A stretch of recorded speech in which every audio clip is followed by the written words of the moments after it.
Hello dear aspirants, political theory की तीसरी class में आपका बहुत बहुत स्वागत है। आपको पता ही है कि ये पीएसआईआर ऑप्शनल की सीरीज है और बिल्कुल फ्री है। ये इस सीरीज का थर्ड वीडियो है, जैसा कि आप देख सकते हैं।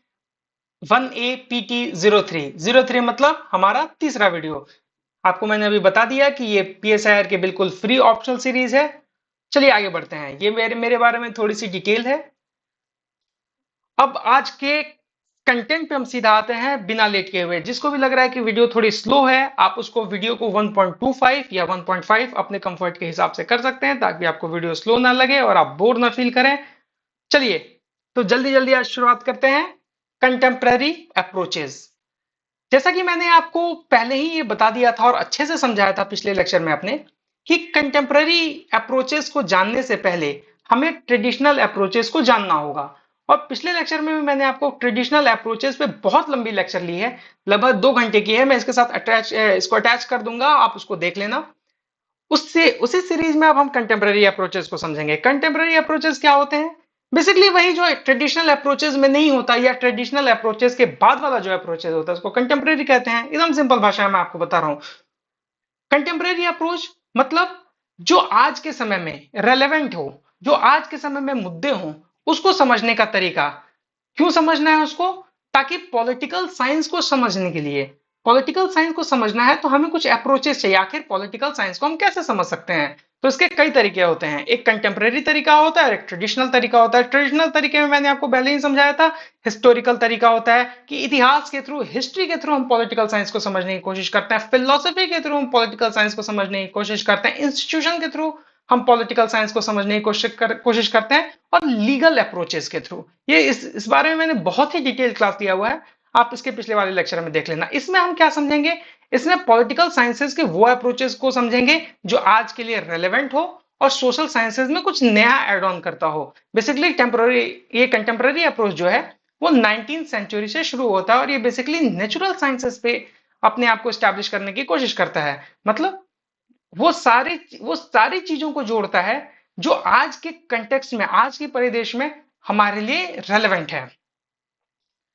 चलिए, कंटेम्प्रेरी अप्रोचेस के ही अंदर आता है पॉलिटिकल बिहेवियर। बेसिकली ये दो तीन चीजों पे ही बात करता है, पॉलिटिकल बिहेवियर या फिर बिहेवियरलिज्म और पोस्ट बिहेवियरलिज्म। तो बिहेवियर क्या होता है और पोस्ट बिहेवियरलिज्म क्या होता है? तो पोस्ट बिहेवियरलिज्म को समझने के पहले हमें बिहेवियर और बिहेवियरलिज्म को समझना होगा। Political behaviour, political behaviour basically एक बिहेवियर को कहते हैं। बिहेवियर किसका? ह्यूमन का। कई चीज का बिहेवियर हो सकता है। हमारे फोन का भी एक बिहेवियर होता है, एनिमल का भी एक बिहेवियर होता है, वैसे ही ह्यूमन का एक बिहेवियर होता है। तो ह्यूमन के नेचुरल बिहेवियर को उसके डेली रूटीन में अगर हम समझें तो वो हम साइकोलॉजी में चले जाएंगे। अगर उसके सोशल लाइफ को समझने की कोशिश करें तो हम सोशोलॉजी में चले जाएंगे। लेकिन अगर उसको पॉलिटिकली हम समझने की कोशिश करें तो वो उसके पॉलिटिकल बिहेवियर के बारे में बताता है। पॉलिटिकल बिहेवियर में कौन कौन सी चीजें आती हैं? जैसे कि उसका वोटिंग बिहेवियर। मतलब सब वोटिंग बिहेवियर समझाने के पहले मैं आपको थोड़ी चीजें समझा देता हूं, नहीं तो अचानक से जंप करेंगे अगर वोटिंग बिहेवियर पे ना, तो आपको चीजें समझ नहीं आएंगी। जैसे पॉलिटिकल कंटेक्स्ट में, कभी भी राजनीतिक संदर्भ में अगर किसी इंसान को आना होता है तो सबसे पहले क्या देखता है? सबसे पहले हम क्या समझें, या वो क्या देखता है या हम क्या समझने की कोशिश करते हैं? पॉलिटिकल बिहेवियर में कोई भी व्यक्ति अगर पहले आता है ना, तो सबसे पहले देखते हैं कि क्या वो इंसान पॉलिटिक्स में इंटरेस्ट ले रहा है। सबसे पहले शुरुआत तो यही होती है। इंटरेस्ट लेने का मतलब क्या वो अपने दायित्वों को, अपने रिस्पॉन्सिबिलिटी को समझता है? मतलब वोटिंग देने जाता है, वोट करता है किसी के खिलाफ, क्या पॉलिटिकल डिबेट्स में पार्टिसिपेट करता है, या पॉलिटिक्स पे जब चर्चा होती है तो वो क्या वो सुनने की कोशिश करता है? वो या निब्बे निब्बियों की तरह कहता है आई डोंट लाइक पॉलिटिक्स, है ना ऐसा?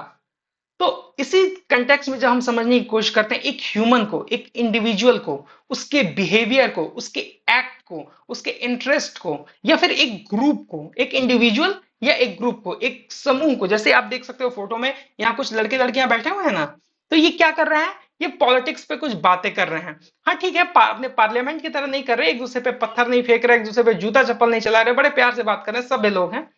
तो इसी तरह से जब बैठ के एक ग्रुप बात करता है किसी पॉलिटिक्स के बारे में, जैसे पॉलिटिकल कोई भी मुद्दा हो गया, अगर अगर ये कोलकाता का मुद्दा है, कोलकाता रेप केस का मुद्दा है, या फिर नई सरकार लाने का मुद्दा है, यूनिफॉर्म सिविल कोड लाने का मुद्दा है, वन नेशन वन इलेक्शन का मुद्दा है। मानो ये लोग वन नेशन वन इलेक्शन की बात कर रहे हैं, यहाँ जितने लोग ग्रुप में बैठे हैं ना, वन नेशन वन इलेक्शन की बात कर रहे हैं, और ये सारे ही खुश हैं कि देखो ये आने से क्या क्या हो जाएगा, एक ही बार इलेक्शन हो जाएगा, कई बार जाना नहीं पड़ेगा, पॉलिटिकल पार्टीज हमेशा इलेक्शन के ही लिए नहीं तैयार रहेंगी, और जो फंड्स हैं देश के एक्सचेकर पे एक्स्ट्रा बर्डन नहीं पड़ेगा। ये अपने अपने आर्गुमेंट्स दे रहे हैं और सारे खुश हैं। तो इसी तरह से हम इंडिविजुअल या ग्रुप के पॉलिटिकल बिहेवियर को समझने की कोशिश करते हैं। पॉलिटिकल बिहेवियर में क्या क्या चीजें आती हैं, तो उसका वोटिंग बिहेवियर, पॉलिटिकल पार्टीशनशिप, उसका पार्टिसिपेशन, पार्टीशनशिप मतलब उसका बायसनेस, कि वो किसी पार्टी के लिए बायस है या किसी पार्टी के फेवर में है ना। उसका पॉलिटिकल पार्टिसिपेशन, वो कितना पार्टिसिपेट कर रहा है। पार्टिसिपेशन कई तरीके से होता है, पॉलिटिकल डिबेट्स में, पॉलिटिकल डिस्कशंस में, पॉलिटिकल वोटिंग के समय वहां जाके, या उसका एंगेजमेंट किस तरह का है, इन्फ्लुएंस, उस पर मीडिया का इन्फ्लुएंस क्या है। आप समझ सकते हो ना, आज के पॉलिटिकल कंटेक्स्ट में मीडिया का इन्फ्लुएंस बहुत ज्यादा होता है। तो इंसान का, एक व्यक्ति का या एक ग्रुप का पॉलिटिकल बिहेवियर समाज में या पॉलिटिक्स में किस तरह का है, ये मीडिया और मीडिया कैंपेन से भी डिराइव होता है। जैसे अगर कोई कोई न्यूज चैनल है कंटिन्यूअस किसी एक पार्टी के बारे में पॉजिटिव पॉजिटिव पॉजिटिव दिखाते रहती है ना, तो लोगों का एक माइंडसेट होता है। कुछ लोग होते हैं जो एकदम बायस होते हैं किसी पॉलिटिकल पार्टी के प्रति, कि नहीं बिल्कुल नहीं, इसके तरफ बिल्कुल नहीं जाना। कुछ लोग होते हैं कि नहीं, जा सकते हैं।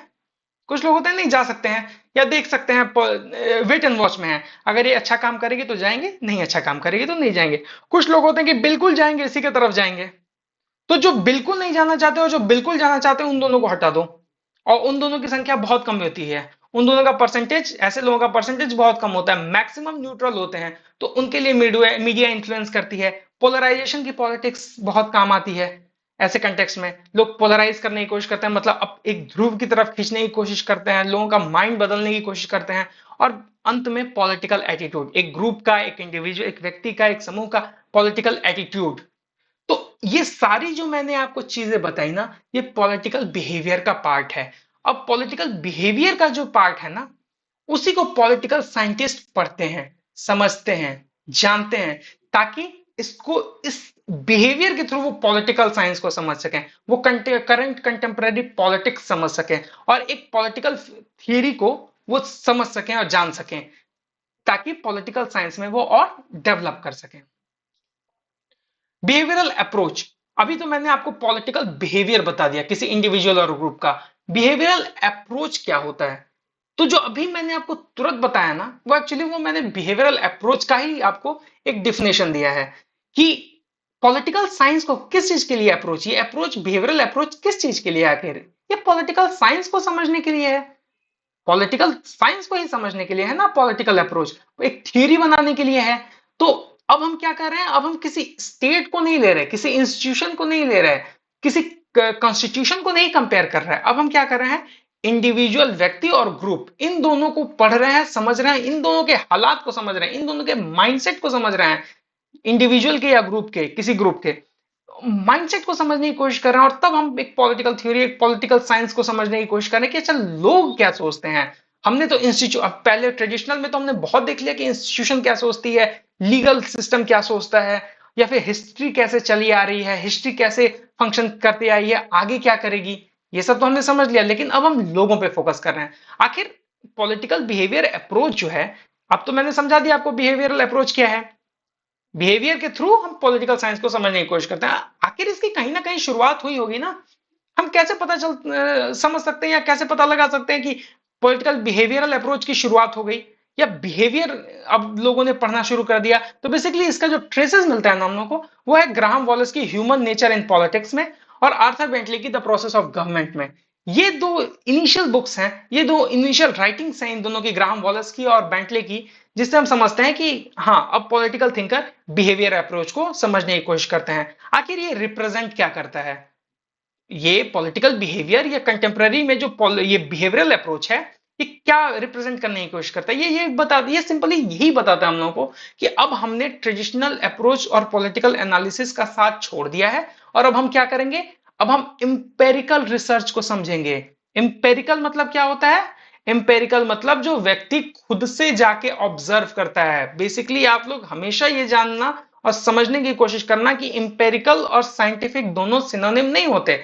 इंपेरिकल मतलब होता है जब ह्यूमन खुद से जाके किसी चीज को ऑब्जर्व करता है, माइन्यूटली समझने की कोशिश करता है और खुद के साथ उसको एक्सपीरियंस करता है, बेसिकली एक्सपीरियंस करके, ऑब्जर्व करके। जैसे मुझे कह दिया गया कि जाओ अपने बगल के स्लम में पता करके आओ कि कितने बच्चे हैं जो 5 साल की उम्र से कम के हैं, और मैं जाता हूं और वहां जाके पता करता हूं कि कितने बच्चे 5 साल से कम की उम्र के हैं, और वहां मुझे पता चलता है कि अच्छा 200 बच्चे 5 साल की उम्र से कम के हैं। अच्छा, और और क्या जानना है मुझे, इनमें से कितने अनेमिक हैं, तो पता चलता है कि अच्छा इतने 50 बच्चे एनेमिक हैं। उसमें पता पता चलता है कि ड्रॉप कितने बच्चे हैं, तो इतने ड्रॉप मतलब बौने कितने बच्चे हैं, तो उसमें 30 बच्चे बौने हैं। ठीक है। तो इस तरह का जो सर्वे हुआ, इस तरह का जो डेटा हुआ और इस तरह की जो जानकारी हमें मिली वो इंपेरिकली मिली, हमारे जाने से, हमारे खुद के ऑब्जर्व करने से मिली है। और साइंटिफिक क्या होता है, तो साइंटिफिक वो मीडियम होता है जब हम किसी भी चीज को परफॉर्म करने के लिए स्टैटिस्टिक्स डेटा का कंट्रोल इन्वायरमेंट में एनालिसिस करने की कोशिश करते हैं। मतलब साइंटिफिक अप्रोचेस के लिए कभी भी एक इन्वायरमेंट कंट्रोल होगा। साइंटिफिक अप्रोचेस क्या करता है, जो खोजे गए डेटा है ना, जैसे मैंने जो डेटा लाके दे दिया, 200 बच्चों का डेटा लाके दे दिया, अब साइंटिफिक अप्रोचेस इस पे क्या करेगा, अब इस डेटा को समझने की कोशिश करेगा, एनालाइज करने की कोशिश करेगा, एक ट्रेंड लाइन प्रोड्यूस करेगा। और ये सारा ये काम क्या कर रहा है, इसको जब डेटा मिल जा रहा है तब कर रहा है। समझ रहे हो आप? तो एक हो गया इंपेरिकल, जो जाके खुद से एक्सपीरियंस करके ऑब्जर्व करके ला रहे हैं साइंटिफिक डेटा, ये एक इंपेरिकल डेटा। और साइंटिफिक डेटा क्या कर रहा है उसको, या साइंटिफिक स्टडी क्या कर रही है कि उस न्यूमेरिकल को प्रैक्टिकली रख रही है और उसके हिसाब से ट्रेंड लाइन अपना प्रोड्यूस कर रही है। साइंटिफिक कभी भी जो साइंटिफिक स्टडीज होती है तो कंट्रोल एनवायरनमेंट में होती है, मतलब किसी लैब में होगी, किसी रूम में होगी, टेस्ट रूम में होगी। और इंपेरिकल एविडेंसेस कभी भी आउटडोर होगी या फिर इंडोर भी हो सकती है, ऐसा नहीं है, लेकिन इंडिविजुअल के पर्सनल एक्सपीरियंस पे ही होगी। मुझे लगता है कि आप शायद समझ गए होंगे कि बिहेवियरल अप्रोच क्या करती है। बेसिकली तो एक शिफ्ट है, ट्रेडिशनल अप्रोच से वो शिफ्ट करती है, किसकी तरफ शिफ्ट करती है, तो साइंटिफिक और एम्पेरिकल स्टडीज की तरफ। साइंटिफिक एम्पेरिकल स्टडीज कैसे काम करती है, तो पॉलिटिकल बिहेवियर को पढ़ने की कोशिश करती है, ना कि इंस्टीट्यूशन और हिस्टोरिकल नैरेटिव्स को। ये ये चाहती है ना, ये स्टडीज चाहती है कि वो एक्चुअली में क्या हो रहा है। ये नहीं चाहती कि अगर मानिए कोई कॉन्स्टिट्यूशन लिख दिया गया किसी देश का, जैसे इंडिया का कॉन्स्टिट्यूशन है और अमेरिका का कॉन्स्टिट्यूशन है, दोनों कॉन्स्टिट्यूशन को सामने रख दें। इंडिया का कॉन्स्टिट्यूशन आपने देखा है कि कितना लेंदी कॉन्स्टिट्यूशन है, 395 आर्टिकल्स स्टार्टिंग में थे इसके, और अमेरिका का कॉन्स्टिट्यूशन मात्र 9 पन्ने का है। तो कोई भी थर्ड पार्टी हो या एलियन आए, मानो कि आज से आने वाले 500 साल बाद एलियन आते हैं, 1000 साल बाद एलियन इन्वेजन होता है, वो आके पढ़ते हैं और वो देखते हैं कि अमेरिका का कॉन्स्टिट्यूशन, अच्छा उनके पास ना 9 आर्टिकल्स हैं, अच्छा अच्छा, और हमारे पास कितने आर्टिकल हैं, 9 पन्ने का पूरा उनका है ही, और हमारे पास 395 आर्टिकल्स है। जो हमारा कॉन्स्टिट्यूशन वो पढ़ने की कोशिश करते हैं तो उनको पता चलता है कि कितनी ब्रॉड इनकी हिस्ट्री रही है, कितना कितना कॉम्प्रिहेंसिव इनका पॉलिटिकल सिस्टम रहा है, कितनी बड़ी कंट्री होगी ये, और कितना मतलब अपने लोगों का ख्याल रखने वाला देश होगा। और ये देखो यहाँ अमेरिका, एकदम लग रहा है कि फटेहाल देश है ये। इसके पास, अरे इसके पास तो पॉवर्टी ऑफ लिटरेचर भी है, इसके पास तो लिटरेचर भी पूरी तरह नहीं है। तो आप समझने की कोशिश कर रहे हो, तो एक के पास कुछ भी नहीं दिख रहा, मात्र 9 पन्ने दिख रहे हैं, एक के पास पूरा पूरा लंबा चौड़ा कॉन्स्टिट्यूशन दिख रहा है। तो जो एलियन होगा उसको तो ये लगेगा ना कि इंडिया उस समय का सबसे लीडिंग कंट्री होगा, सबसे ज्यादा डाइवर्स कंट्री होगा। हाँ, बात सही भी है भी। लेकिन क्या अमेरिका के कंटेक्स्ट में हमारी डेमोक्रेसी उतनी वाइब्रेंट है, तो शायद उतनी वाइब्रेंट नहीं होगी। हम भी फ्लॉट डेमोक्रेसी में ही आते हैं, अमेरिका भी आता है, लेकिन हो सकता है कि अमेरिकन डेमोक्रेसी या है भी ऐसा कि हम लोग थोड़ा सा पूरी तरह से अमेरिकन वेस्टर्न डेमोक्रेसी के हिसाब से नहीं है, और हमसे अमेरिका कुछ मामले में बढ़िया भी है। उन मामलों को मैं आपको कभी डिस्कस कर दूंगा, ये डिबेटेबल इशू नहीं है। लेकिन जो देखा, जिस एलियन ने 1000 साल बाद देखा, उसने देखा ना कि इंडिया बहुत ब्रॉड होगा। तो क्या उससे अंदाजा लगा सकते हैं कि अमेरिका बहुत पुअर होगा, बहुत पिछड़ा होगा, पॉवर्टी ऑफ लिटरेचर होगा उनके पास, और हमारे पास बहुत बड़ा कॉन्स्टिट्यूशन है। तो क्या हम बहुत रिच रहे होंगे, बहुत ज्यादा वाइब्रेंट रहे होंगे? तो उसके नजर में तो रहे होंगे, उस एलियन के नजर में, लेकिन रियलिटी डिफरेंट है। इसी तरह से कहता है कि अब इंस्टीट्यूशन मत पढ़िए, कॉन्स्टिट्यूशन मत पढ़िए, हिस्टोरिकल एनालिसिस नहीं, जाओ जाके पता करो। मैं उस एलियन से कह रहा हूं कि सुनो, 1000 साल पीछे जाओ और जाके देखो कि अमेरिका का क्या हाल था और इंडिया का क्या हाल था, तब तुम्हें पता चलेगा कि नहीं, दोनों के लिटरेचर में भले अंतर है, क्योंकि दोनों जब लिखने पे आते हैं ना तो बहुत लंबी लंबी बातें लिखी है इन लोगों ने, लेकिन ग्राउंड रियलिटी डिफरेंट है। अमेरिका कहीं ज्यादा डेवलप्ड है, इंडिया डेवलपमेंट में अभी डेवलपिंग स्टेज पे है, वो डेवलप्ड नेशन में है अमेरिका। तो इसी तरह से ये लोग कहते हैं कि अब मैं लिखा हुआ कुछ नहीं मानूंगा। क्या मानना है हम लोगों को? हम लोगों को मानना है जो जाके हम स्टडी करेंगे, जो साइंस हमें बताएगा, वैल्यू फ्री बताएगा, वैल्यू न्यूट्रलिटी की बात करेगा। वैल्यू मतलब उसमें कुछ अपना इमोशन नहीं जोड़ेंगे, जो है उसको भी उसको हम लोग डिस्क्राइब करेंगे। चलिए अब शिफ्ट इन फोकस, मैंने आपको बता दिया कि बिहेवियरल अप्रोच शिफ्ट करता है फोकस पे, मतलब फोकस को शिफ्ट करता है, आई एम सॉरी। ये बिहेवियरल अप्रोच जो है ना, ये कैसे हम मानते हैं कि एक बिहेवियरल अप्रोच स्टैब्लिश कर गया है? क्योंकि किसी ना किसी ने तो काम किया होगा ना, किसी ना किसी ने तो बोला होगा ना कि हाँ बिहेवियरल अप्रोच को लाना चाहिए, या ट्रेडिशनल अप्रोच से हम लोगों को बाहर निकलना चाहिए। कुछ ना कुछ ऐसा हुआ होगा ना कि हमने एक एक समय आने के बाद कहा कि नहीं। जैसे एक होता है कि कुछ दिन से कंटिन्यूअस हम दाल चावल रोटी खा लेते हैं, तो अब कहते हैं कि बस बहुत हुआ, अब नहीं खाएंगे दाल चावल, अब क्या खाना है, अब पिज्जा खाना है, डोमिनोज जाना है ना? तो वो एक जो ब्रेकिंग पॉइंट होता है ना, या ट्रिगर पॉइंट होता है ना, वो ट्रिगर पॉइंट यहाँ पे थिंकर्स डेवलप करते हैं। थिंकर्स आते हैं, नए नए थिंकर्स आते हैं, अपनी अपनी बातें रखते हैं, और उनकी जब बातें जब रियलिटी में कन्वर्ट होने लगती हैं, लोगों लोगों तक पहुंचती है, लोग कहते हैं कि हाँ बिल्कुल नहीं। या फिर कोई ऐसा सिचुएशन क्रिएट होता है, ऐसा इंसिडेंट हो जाता है जिसकी वजह से लगता है कि नहीं, अब ये काम नहीं करना, अब अलग काम करना है। जैसे कोई लड़का जो बुली करता है, हमेशा हमेशा किसी को बुली करता है, बुली करता है, बुली करता है, एक दिन एक ऐसे लड़के को बुली कर देता है जिसका बड़ा भाई बहुत स्ट्रांग रहता है, और बुली करने वाले को इतना मार मारता है कि नेक्स्ट टाइम बुली करने वाला लड़का कहता है कि बस अब हो गया, अब शिफ्ट नहीं किया तो अगली बार मेरा सर तोड़ देगा, गर्दन काट देगा वो मेरा, तो अब तो नहीं कर सकते ये काम। ऐसा है ना? तो थिंकर्स ही उस चीज को लाते हैं। तो यहां वॉलस क्या कह रहे हैं? वॉलस के कहते हैं कि अब क्या करना है ना, कि एक्सप्लोर करना है फैक्ट्स को, एविडेंस को, ह्यूमन नेचर को, ताकि हम ह्यूमन बिहेवियर पे काम कर सकें। ठीक है? बिहेवियरल अप्रोच के थ्रू ये क्या कहते हैं कि अब पुरानी चीजों को नहीं, लिटरेचर्स को नहीं कंसीडर करना, हिस्ट्री में क्या हुआ था, जो हिस्ट्री में हुआ था वो हिस्ट्री में रहे। अब नए फैक्ट्स को देखते हैं, एविडेंसेस को देखते हैं, ह्यूमन नेचर को समझते हैं, इंसान क्या करना चाहता है, इंसान किस तरह से किस तरफ टिल्टेड है, किस तरफ पोलराइज्ड है, किस तरफ इन्फ्लुएंस्ड है, इन सारी चीजों को समझते हैं ताकि हम ह्यूमन बिहेवियर को समझ सकें। और ह्यूमन बिहेवियर को जब हम समझ जाएंगे तो क्या करेंगे, तब हम एक ऐसे पॉलिटिकल सिचुएशन की कल्पना कर सकेंगे, पॉलिटिकल बिहेवियर की कल्पना कर सकेंगे जो आज के कंटेक्स्ट में रेलेवेंट हो, और आज के समय में रेलेवेंट ही ना हो, आज के समय एक पॉलिटिकल थियरी के निर्माण हम कर सकें। आप समझ रहे हैं मेरी बात? इसी तरह चार्ल्स मरियम क्या कहते हैं? Charles Merriam basically Chicago school के हैं। आप अभी सोच रहे होंगे कि शिकागो स्कूल क्या है, बहुत लोग आप में समझ भी गए होंगे शिकागो स्कूल, लेकिन जो लोग नहीं समझे हैं उनके लिए उनको मैं बता दूं कि पॉलिटिकल साइंसेज के स्टडीज में कई सारे स्कूल्स हैं, शिकागो है, फ्रैंकफर्ट है, जो क्रिटिकल स्कूल के नाम से जाना जाता है। तो अगर आप लोगों को सारे स्कूल समझने की, कौन कौन से स्कूल्स हैं, वो क्या क्या चाहते हैं, या वो किस किस पर्सपेक्टिव पे काम करते हैं, तो आप एक काम करना, आप कमेंट सेक्शन में जाओ और स्कूल इन पॉलिटिकल साइंस लिख दो, या स्कूल इन पीएस लिख दो। जितने ज्यादा कमेंट रहेंगे उतनी जल्दी मैं सारे स्कूल्स पे एक वीडियो बनाने की कोशिश करूंगा। यहां पे नहीं डिस्क्राइब करूंगा, नहीं तो मुझे सारे स्कूल डिस्क्राइब करने पड़ेंगे और फिर वीडियो 2 घंटे से ज्यादा का हो जाएगा, जो कि मैं चाहता नहीं हूं। तो चार्ल्स ई मरियम क्या कहता है?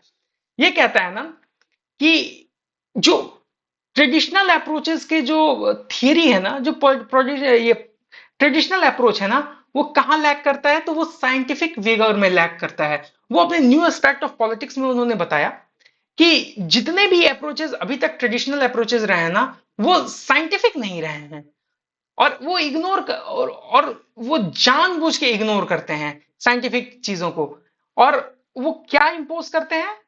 वो हिस्ट्री इंपोज करते हैं, फिलोसफी इंपोज करते हैं, और वो इग्नोर क्या करते हैं? साइकोलॉजी इग्नोर करते हैं, सोशियोलॉजी इग्नोर करते हैं, इकोनॉमिक्स इग्नोर करते हैं, और वो सारे फैक्टर्स को, ह्यूमन फैक्टर्स को इग्नोर करते हैं जो आज के समय में रेलेवेंट है। आज के समय में थ्योरी ऑफ फॉर्म प्लेटो की बहुत काम लायक नहीं है, मानता हूं कि आज भी रेलेवेंट है, लेकिन उतनी रेलेवेंट नहीं जितना इकोनॉमिक्स रेलेवेंट है, सोशोलॉजिकल एस्पेक्ट रेलेवेंट है, साइकोलॉजिकल एस्पेक्ट रेलेवेंट है। इस वक्त अगर देखें, आप हर जगह देखें, तो किन किन सारे स्टडीज पे ज्यादा फोकस किया जा रहा है, किन सारे रिसर्च पे फंडिंग की जा रही है, तो साइकोलॉजिकल पे, सोशोलॉजिकल पे, इकोनॉमिक पे। क्यों? क्योंकि ये सारे रेलेवेंट टॉपिक हैं। पॉलिटिकल साइंस इसी वजह से थोड़ा पीछे हट रहा है क्योंकि आज भी ये इसने हिस्ट्री, फिलोसफी, लीगल इन सबों का दामन थाम रखा है आज भी ये। और ये जो बाकी जितने अप्रोच है, ये बाकी जितनी स्टडीज है, साइकोलॉजिकल है, सोशोलॉजिकल है, इकोनॉमिक है, इन सब ने साइंस का हाँ दामन थाम लिया है और साइंटिफिक स्टडीज करके दुनिया को नई नई चीजें दे रहे हैं। यही चार्ल्स मरियम का कहना था कि एक काम करो, इन सारी चीजों को छोड़ो और साइंटिफिक चीजों पे फोकस करो। साइंस पे फोकस करोगे ना तो रेलेवेंट भी रहोगे और समाज के काम भी आओगे। इसी तरह कैटलिन क्या कहते हैं, कैटलिन ने science and the method of politics 1927 में जो उनकी किताब निकली थी उसमें बताते हैं कि सुनो, साइंस तुमने इस्तेमाल करना शुरू कर दिया या तुम साइंस इस्तेमाल करने वाले हो तो एक चीज हमेशा याद रखना, एक चीज हमेशा याद रखना कि जो साइंस होगा ना वो वैल्यू फ्री रहेगा या वैल्यू न्यूट्रल रहेगा। वैल्यू न्यूट्रल का क्या मतलब होता है, मैं आपको जल्दी से बताता हूं वैल्यू न्यूट्रल या वैल्यू फ्री क्या होता है। जिसको समझ में आ गया वो जल्दी जल्दी इसको आगे फॉरवर्ड कर दो। वैल्यू न्यूट्रलिटी का मतलब होता है कि जब भी हम किसी डेटा को या कोई फैक्ट को प्रेजेंट करते हैं तो उसमें वैल्यू नहीं होना चाहिए। जैसे कि आपने देखा होगा कि अगर मानो कोई कहीं पे इंसिडेंट हो गया, कहीं पे कोई इंसिडेंट हो गया तो उसको सेंसेशनलाइज करने के लिए, सेंसेशन भरने के लिए उसमें जबरदस्ती न्यूज एंकर्स क्या करते हैं ना, वैल्यू भरते हैं, जानबूझ के वैल्यू डालते हैं। जैसे एक न्यूज है कि फिलिस्तीन में क्या हुआ, फिलिस्तीन में 10 लोगों की मौत हो गई, 10 लोगों की मौत हो गई। कैसे मौत हो गई, तो एक मिसाइल गिर गया था, उसको इसराइल ने फायर किया था और वो मिसाइल गिर गया। या फिर लेबनान में पेजर जो ब्लास्ट हुआ, ठीक है, उसमें 10 लोगों की मौत हो गई। एक एक फैक्ट है, ये फैक्ट नहीं बदलने वाला क्योंकि जो 10 लोग मर गए सो मर गए। तो इसको प्रेजेंट करने का साइंस क्या प्रेजेंट करेगा कि पेजर 50 लोगों के हाथों में था और जब वो ट्रिगर किया गया इसराइल के द्वारा या जिसके भी द्वारा, मोसाद के द्वारा, जो भी इन्वॉल्व हो, जिसके द्वारा वो ट्रिगर किया गया, तो 50 लोगों में से 10 लोगों की मौत हो गई, 40 बार वो नहीं फटा। 50 लोगों में से 10 लोगों की मौत हो गई, इसका मतलब 1:5 का रेशियो है, 1:4 का रेशियो है। 50 में से 10 फट जाता है, 40 नहीं फटता है। मैं किसी भी फैक्ट की यहां बात नहीं कर रहा हूं या वहां पे उस कंटेक्स्ट में क्या हुआ था उसको रियलिटी में बात नहीं कर रहा हूं, मैं बस आपको समझाने की कोशिश कर रहा हूं कि साइंस को वैल्यू फ्री कैसे बनाते हैं। तो 50 पेजर्स थे, 10 फट गए जिससे 10 लोगों की मौत हो गई, 40 नहीं फटे।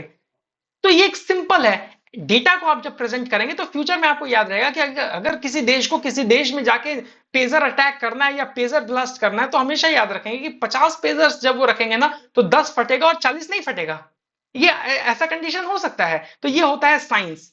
साइंस कहता है, साइंस नहीं देखने जाता कि क्या हुआ कैसे हुआ, वो बस बताता है कि क्या हुआ है। अब वही इसमें वैल्यू क्या डाला जाता है, फिलोसफी क्या डाली जाएगी, तो फिलोसोफर्स कहेंगे ट्रेडिशनल अप्रोच वाले कि अरे नहीं यार, नहीं फोड़ना चाहिए था, क्यों फोड़ दिया, आखिर उनके भी तो बीवी बच्चे थे, उनका भी तो एक फैमिली था, जो लोग मारे गए अब उनका फैमिली का ख्याल कौन रखेगा। क्या ये एक स्टेट के लिए सही है कि मॉडर्न स्टेट में दूसरे एक स्टेट दूसरे स्टेट पे इस तरह का हमला कर सके। क्या ये उस कंपनी वाले के लिए सही है कि वो एक ऐसा पेजर बनाए जिसमें डेटोनेटर, जिसमें कुछ ऐसे फटने वाली चीजें हों, डेटोनेटर्स हों या इस तरह की कोई चीजें हों। तो आप समझ रहे हो फिलॉसफी किधर लेके जा रही है इसको, फिलॉसफी इसको ह्यूमनिस्टिक पर्सपेक्टिव की तरफ लेके जा रही है, इसको एक इमोशन देने की कोशिश कर रही है। लेकिन साइंस कह रहा है कि नहीं, 50 में से 10 फट गया, 40 नहीं फटे। आप समझ गए। तो कैटलिन इसको बिल्कुल सही कहता है। हालांकि इसका भी क्रिटिसिज्म आपको सामने आएगा, लेकिन कैटलिन बिल्कुल सही कहता है कि साइंस को ना वैल्यू फ्री रखो, ज्यादा इसमें इमोशन डालने की कोशिश मत करना, नहीं तो चीजें गड़बड़ हो जाएंगी। उसके ऐसे रॉबर्ट डहल हैं, फिलिप कन्वर्स हैं, डेविड ईस्टन है, ये कहते हैं कि भाई अब आप समय आ गया है ना, अब थोड़ा सा अपना बिहेवियर शिफ्ट करो, अब थोड़ा सा लीगल टेक्स्ट से हटो और थोड़ा चलो साइंस की तरफ चलो, नहीं तो मामला गड़बड़ हो जाएगा। पॉलिटिकल साइंस कभी भी मेन फ्रेम में नहीं आ पाएगी, वो एक सब स्टडीज बन के रह जाएगी और सब सब्जेक्ट बन के रह जाएगा किसी मेन सब्जेक्ट का, जैसे सोशोलॉजी का, पब्लिक एडमिनिस्ट्रेशन का, लीगल स्टडीज का, ऐसे किसी सब्जेक्ट का, और ये अपना रेलेवेंस खो देगा। तो डेविड ईस्टन इस तरह की बात भी करते हैं।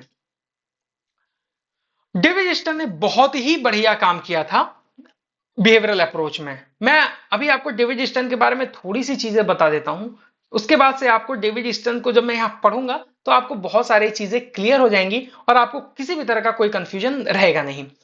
डेविड ईस्टन वही व्यक्ति है जो स्टार्टिंग में जब देखता है कि थियरी बढ़ रही है या थियरी पे ज्यादा काम हो रहा है, फिलोसफी पे ज्यादा काम हो रहा है या फिलोसफी अपने प्राइम पे है, तो वो डेविड ईस्टन क्या बोलते हैं, डेविड ईस्टन बोलता है कि भाई देखो, पॉलिटिकल थियरी में सिर्फ थियरी डालोगे ना तो हम कभी रेलेवेंट नहीं हो पाएंगे।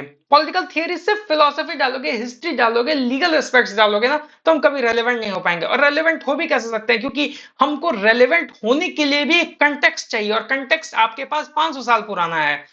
आज का तो कोई कंटेक्स्ट ही नहीं है। जैसे रेप केसेस पे हम क्या कोई काम कर रहे हैं क्या? इंडिया में रेप केसेस कैसे कम हो, उसके लिए लीगल प्रेसिडेंस क्या तैयार किया जाए, लॉ कैसे फ्रेम किया जाए, डिटरेंस कैपेबिलिटी कैसे तैयार की जाए, इस बारे में तो हम लोग कोई बात ही नहीं कर रहे हैं। हम क्या बात कर रहे हैं कि राइट्स क्या होने चाहिए, लिबर्टी क्या होनी चाहिए। अरे लिबर्टी पे पहले ही 500 बातें हो चुकी हैं यार, लिबर्टी को छोड़ो। लिबर्टी लेवल, लिबर्टी अपने निगेटिव लिबर्टी से वो लाइबर्टेरियन तक पहुंच चुका, न्यू लिबरलिज्म तक पहुंच चुका। अब उसको छोड़ दो, अब उन चीजों पे फोकस करो जो आज के कंटेक्स्ट में रेलेवेंट है। जैसे कि टैक्सेशंस, उस पे बात करो, किस जगह पे कैसा टैक्स है, प्रोग्रेसिव टैक्सेशन को और कॉम्प्रिहेंसिव करो। रेप केसेस पे बात करो, इंटरनेशनल पॉलिटिक्स पे बात करो, इंडियन ओशन के पॉलिटिक्स पे बात करो, जिसपे बात नहीं हो रही, वेस्टर्न इंडिया के पॉलिटिक्स पे बात करो, जो वेस्ट में हमारा बॉर्डर खुला हुआ है वहां के पॉलिटिक्स पे बात करो। तो कुछ ऐसे रिलेवेंट टॉपिक्स की बात करो जिससे आज के लोगों को फर्क पड़े और उससे उसको पढ़ने, लोग पढ़ना चाहें और पढ़ने से कोई इफेक्ट पड़े। ऐसा मत करो कि जब लोगों के पास कंटेक्स्ट ऐसा बनाओ, कंटेंट ऐसा बनाओ कि आज के लोग तुम्हें देखना चाहें या समझना चाहें। ऐसा नहीं कि जब लोगों के पास टाइम हो, फ्री हो तो देख लिए मन बहलाने के लिए। डेविड ईस्टन का ये कहना था। हालांकि डेविड ईस्टन इसके जस्ट बाद जब ये साइंस की तरफ जाएंगे, साइंस को इनकलकेट करेंगे अपनी स्टडीज में, उसके बाद से दूसरे थिंकर्स को ये देखेंगे तो फिर इनको लगेगा कि अरे यार ये क्या हो गया, ये तो सिर्फ साइंस साइंस साइंस साइंस बोल रहे हैं, ये कहीं थियरी की तो बात ही नहीं कर रहे हैं, ये तो पॉलिटिकल साइंस से बहुत दूर चले गए, ये साइंस को, ये पॉलिटिकल साइंस को तो साइंस का सब डोमेन बनाने के चक्कर में पड़ गए, ये कहीं थियरी फिलोसफी की तो कोई बात ही नहीं कर रहे यार, ह्यूमन कहीं दूर रह गया इन लोगों से, ये तो मशीनों की तरफ जा रहे हैं। तो फिर ये कहेंगे अरे यार वापस आओ, लौटो, जल्दी लौटो, खत्म हो गया, उतना दूर भी नहीं जाना। हम लोग साइंटिस्ट नहीं है, प्योर साइंस के बारे में हम बात नहीं करेंगे, हम साइंस को एज एन एप्लीकेशन यूज करना चाहते हैं, ना कि हम पूरी साइंटिफिक स्टडीज बन जाना चाहते हैं। स्टेट स्टेट में ही रहेगा, स्टेट की चर्चा होगी, लेकिन स्टेट की ही चर्चा होगी, साइंस का भले इस्तेमाल होगा लेकिन हम फोकस सिर्फ स्टेट्स पे ही करेंगे और पॉलिटिकल स्टडीज पे ही करेंगे। तो इस तरह की पर्सनालिटी के साथ डेविड ईस्टन है। मैं आपको बता देता हूं थोड़ा उनके बारे में कि इन्होंने बेसिकली कंटेम्पररी पॉलिटिक्स को क्रिटिसाइज किया। हालांकि लाने में भी सबसे बड़ा काम हाथ इन्हीं का है, लाने के लिए सबसे ज्यादा बेचैन भी यही थे। इन द, ये कौन से आर्टिकल में कहते हैं, decline of modern political theory. David Easton क्या कहते हैं कि poverty of theory in discipline to preoccupation with the past and failure in taking up the task of building systematic theory of political behaviour. ये basically यहाँ पे जो लिखा है ना, ये थोड़ी बाद की बात लिख दिया है, यहाँ पे मैं समझा दे रहा हूँ कि ये क्या लिखा हुआ है। ये बेसिकली डेविड ईस्टन क्या एट्रीब्यूट कर रहे हैं, पॉवर्टी ऑफ थ्योरी, थ्योरी की पॉवर्टी, थ्योरी की पॉवर्टी के बारे में बात कर रहे हैं। और ये बोल रहे हैं कि ये जो डिसिप्लिन है ना, प्री ऑक्यूपाइड है, ये किससे, पास्ट, ये अपने मतलब हिस्ट्री से ये कुछ ज्यादा ही प्री ऑक्यूपाइड है, और ये फेल कर जाता है आज के करंट पॉलिटिकल सिचुएशंस को समझने के लिए और एक सिस्टमेटिक थ्योरी, पॉलिटिकल बिहेवियर की सिस्टमेटिक थ्योरी देने में। मतलब ये इतना प्री ऑक्यूपाइड है अपने पास से, ये हिस्ट्री का, historical philosophical studies, legal studies से इतना ज्यादा प्रीऑक्युपाइड है कि साइंटिफिक स्टडीज को ये अपने में जोड़ नहीं पाता। ठीक है, और जोड़ता भी है तो ये साइंस की तरफ कुछ ज्यादा ही निकल जाता है, अपने मतलब करंट कंटेक्स्ट में नहीं रहता, जिससे ये पॉलिटिकल बिहेवियर के बारे में एक सिस्टमेटिक थियरी नहीं दे पाता। उन्होंने की पॉइंट क्या चुना इस चीज को क्रिटिसाइज करने का, कंटेम्पररी पॉलिटिकल थ्योरी को क्रिटिसाइज करने का। उन्होंने कहा कि जो करंट पॉलिटिकल थियरी है ना, वो किस चीज पे कुछ ज्यादा ही फोकस करते हैं, करंट मतलब बता रहा हूं मैं, ये बेसिकली ये क्रिटिसाइज कर रहे हैं। मैं बार बार जब करंट कह रहा हूं तो कहीं आप कंटेम्पररी से इसको कंफ्यूज मत कर लेना। कंटेम्पररी तो वो है ना, जैसे मैं अभी अपने आप को 1960s में इमेजिन कर रहा हूं, इसलिए मैं करंट करंट की बात कर रहा हूं। बेसिकली ये कह रहे हैं कि जो अभी तक चला आ रहा है ट्रेडिशनल अप्रोच, उसकी ये बात कर रहे हैं। तो ईस्टर्न कहते हैं कि जो अभी तक जो थ्योरी चली आ रही है ना, वो हिस्टोरिकल एनालिसिस पे है, मतलब पहले क्या हुआ था, अब क्या हो रहा है, उस एनालिसिस पे है। तो इस चीज के लिए वो क्रिटिसाइज कर रहे हैं कि वो इस तरह से काम नहीं कर पाएगी करंट ये कंटेम्पररी पॉलिटिक्स जो है। तो जैसा कि मैं आपको समझा रहा था कि थियरी जो होता है ना, जैसे ये जिस थियरी की बात कर रहे हैं, ये जिस कंटेम्पररी और साइंटिफिक अप्रोचेस की बात कर रहे हैं, इनको लग रहा है ना कि जब कंटेम्प्रेरी पॉलिटिक्स में चीजों को जब समझा जा रहा है ना, तो वो हिस्टोरिकल एनालिसिस के थ्रू समझा जा रहा है। ये कह रहे हैं कि शिफ्ट करो इंपेरिकल की तरफ, ठीक है, इंपेरिकल की तरफ शिफ्ट करो, लेकिन प्लीज तुम लोग ना पॉलिटिकल थियरी को मत मिस करो। ठीक है, तुम लोगों को साइंटिफिक बनना है, बनो, चलो साइंटिफिक बनाते हैं, लेकिन साइंटिफिक बना, जैसा कि मैंने आपको बहुत पहले समझाया था, अभी कुछ कुछ समय हो गया उसको समझाए हुए, कि ठीक है आपको साइंटिफिक बनना है तो बनिए, लेकिन मेन कंटेक्स्ट जो है पॉलिटिकल साइंस का, पॉलिटिकल थ्योरी, इसको मत निग्लेक्ट करो, इस वैल्यू को बने रहने दो। उनका मानना है कि इंपेरिकल मेथड्स को डालना है, लेकिन किसके कॉस्ट पे नहीं, थ्योरेटिकल डेवलपमेंट को, थ्योरी के डेवलपमेंट के कॉस्ट पे नहीं। पॉलिटिकल फिनोमिना को समझना है, लेकिन वो पॉलिटिकल फिनोमिना को समझना है, इंपेरिकल अप्रोचेस के थ्रू समझना है, लेकिन सिर्फ अप्रोच नहीं होनी चाहिए। अप्रोच में आप इतना ज्यादा वो हो जाइए, इंफ्यूज हो जाइए, इतना ज्यादा कंफ्यूज हो जाइए, और इतना ज्यादा आप उसके प्रति डूब जाइए कि आप भूल जाएं कि आपका मेन काम क्या है, पॉलिटिकल फिनोमिना। जैसे कि मतलब आप कहीं से निकल रहे हो, किसी रोड से आप निकल रहे हो, ठीक है, तो आपको पहुंचना है दिल्ली टू लखनऊ, आपको लखनऊ जाना है, आप लखनऊ दिल्ली से निकले और रोड में इतना ज्यादा कंफ्यूज हो गए, इतना ज्यादा मशरूफ हो गए, इतना ज्यादा आप वहां पे गोल गोल घूमने लगे, या आपको उतना अच्छा लगने लगा, आप उसी रोड रोड रोड रोड पे करने लगे और आप भूल गए कि आपको लखनऊ पहुंचना है। अरे तो रोड तो बस एक जरिया है ना, ये रोड एक जरिया है दिल्ली से लखनऊ पहुंचने का। वही ये कह रहे हैं कि जो साइंस है ना, इंपेरिकल स्टडीज है ना, साइंटिफिक स्टडीज है ना, ये बस एक जरिया है अपने डेस्टिनेशन तक पहुंचने का। अब जरिया में आप मीडियम में इतना कंफ्यूज मत हो जाओ कि आप डेस्टिनेशन ही भूल जाओ। वो कहते हैं कि फैक्ट्स जरूरी है, फोर्थ पॉइंट देखो आप, वो कहते हैं फैक्ट्स जरूरी है, और वो जरूर ही इंक्लूड होना चाहिए थ्योरेटिकल स्टडीज के साथ, लेकिन उसके साथ एक मीनिंगफुल बात तो निकले। ऐसा तो नहीं कि सिर्फ साइंस के लिए हम पढ़ रहे हैं। अगर साइंस के लिए पढ़ना होता तो क्यों ना हम फिजिक्स केमिस्ट्री पढ़े, फिजिक्स केमिस्ट्री बायोलॉजी पढ़े, जो ज्यादा हम लोगों को साइंटिफिक अप्रोचेस दे सके। अगर हम लोगों को पॉलिटिकल साइंस पढ़ना है, तो पॉलिटिकल साइंस पढ़ते हैं ना, ठीक है, उसको साइंटिफिक मेथड से पढ़ते हैं, लेकिन पॉलिटिकल साइंस पढ़ना है तो ये फैक्ट्स को डालिए, लेकिन पॉलिटिकल बिहेवियर को नहीं भूलना है, और इसके इंसाइट को बनाए रखना है। मुझे लगता है कि यहां तक मैंने आपको समझा दिया है काफी। अब डेविड स्टर्न्स की बेसिकली 8 टीनेंट्स है, वो मैं आपको समझा देता हूं, बता देता हूं, उसके बाद से इस चैप्टर को यहाँ क्लोज करेंगे। उसके बाद से मैं दूसरे चैप्टर की शुरुआत करूंगा आपके पास।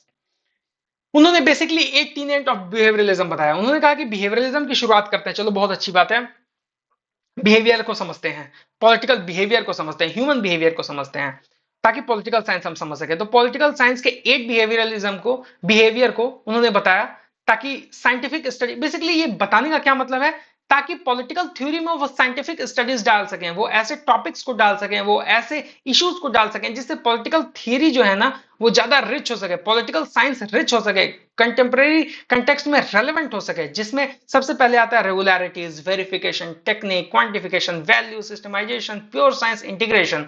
ये 8 तरह की चीजों को कहते हैं कि अपनी स्टडीज में डालिए, और डालना जरूरी है, ताकि आपका जो करंट टॉपिक है, करंट इशू है, वो रेलेवेंट हो सके, वो वेरीफाइड हो सके, उसके अंदर एक टेक्निक दिखनी चाहिए, क्वांटिफिकेशन, नंबर्स होने चाहिए, उसकी अपनी एक वैल्यू होनी चाहिए, ह्यूमन वैल्यू, ह्यूमन साइकोलॉजी भी उसकी होनी चाहिए, सिस्टमेटिक होनी चाहिए, ताकि समझ में आए। प्योर साइंस का भी इस्तेमाल होना चाहिए, प्योर साइंस मतलब साइंटिफिक स्टडीज, जो डेटा होने चाहिए ना, जो जो आप एलिमेंट उसमें डालें, कोई वेग एलिमेंट नहीं होना चाहिए। प्योर साइंस का मतलब कि कोई भी ऐसी चीज जिससे आप थियरी डेवलप कर सकें, मतलब कोई भी ऐसी चीज जिसको वेरीफाई बार बार कर सकें, जो अपना नेचर ना बदलती हो। जैसे अगर कोई चीज आपके लिए अच्छी है और मेरे लिए खराब है, तो फिर वो अपना नेचर बदल रही है। अगर कोई चीज मीठी है तो आपके लिए मीठी है, मेरे लिए मीठी है, और वो सबके लिए मीठी है। भले आपको मीठा पसंद हो या ना हो, मुझे हो या ना हो, उससे फर्क नहीं पड़ता। अगर वो चीज मीठी है तो वो मीठी है। ये कहता है प्योर साइंस कि वो अपना नेचर ना बदले, इंटीग्रेटेड हो, मतलब कई सारे अप्रोचेस को साथ में लगे, वो साइंस को ले, इंपेरिकल स्टडीज को ले,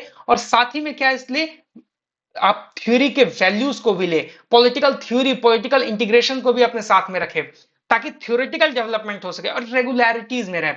बेसिकली मैं आपको समझा देता हूं, जिसको अगर यहां से समझ में आ गया ठीक है, जिसको समझ में आ गया वो फॉरवर्ड कर दो, जिसको नहीं समझ में आया मेरे साथ जुड़े रहो। मैं आपको 8 स्टडीज यहां पढ़ के बता देता हूं, ताकि कहीं आपको ज्यादा अच्छे से समझ में आए। वो कहते हैं कि इंपेरिकल ऑब्जर्वेशन और मेजरमेंट पे ज्यादा इंफेसिस करना है। मतलब जाइए, आप खुद से जाइए, जाकर डेटा कलेक्ट करके लाओ, उसको मेजर करो। डेटा का मेजरमेंट बहुत जरूरी है, या फिर ऑब्जर्वेशन का मेजरमेंट बहुत जरूरी है। Focus on systematic and rigorous research method. आपको सिस्टमेटिक मेथड है, जैसे समझ में आना चाहिए, एक के बाद स्टेप फॉलो होने चाहिए, जैसे रेगुलरिटीज वेरिफिकेशन टेक्निक, ये देख रहे हो ना, एक सर्कल की तरह बना हुआ है, एक मतलब एक लॉजिकल कर्व बना हुआ है।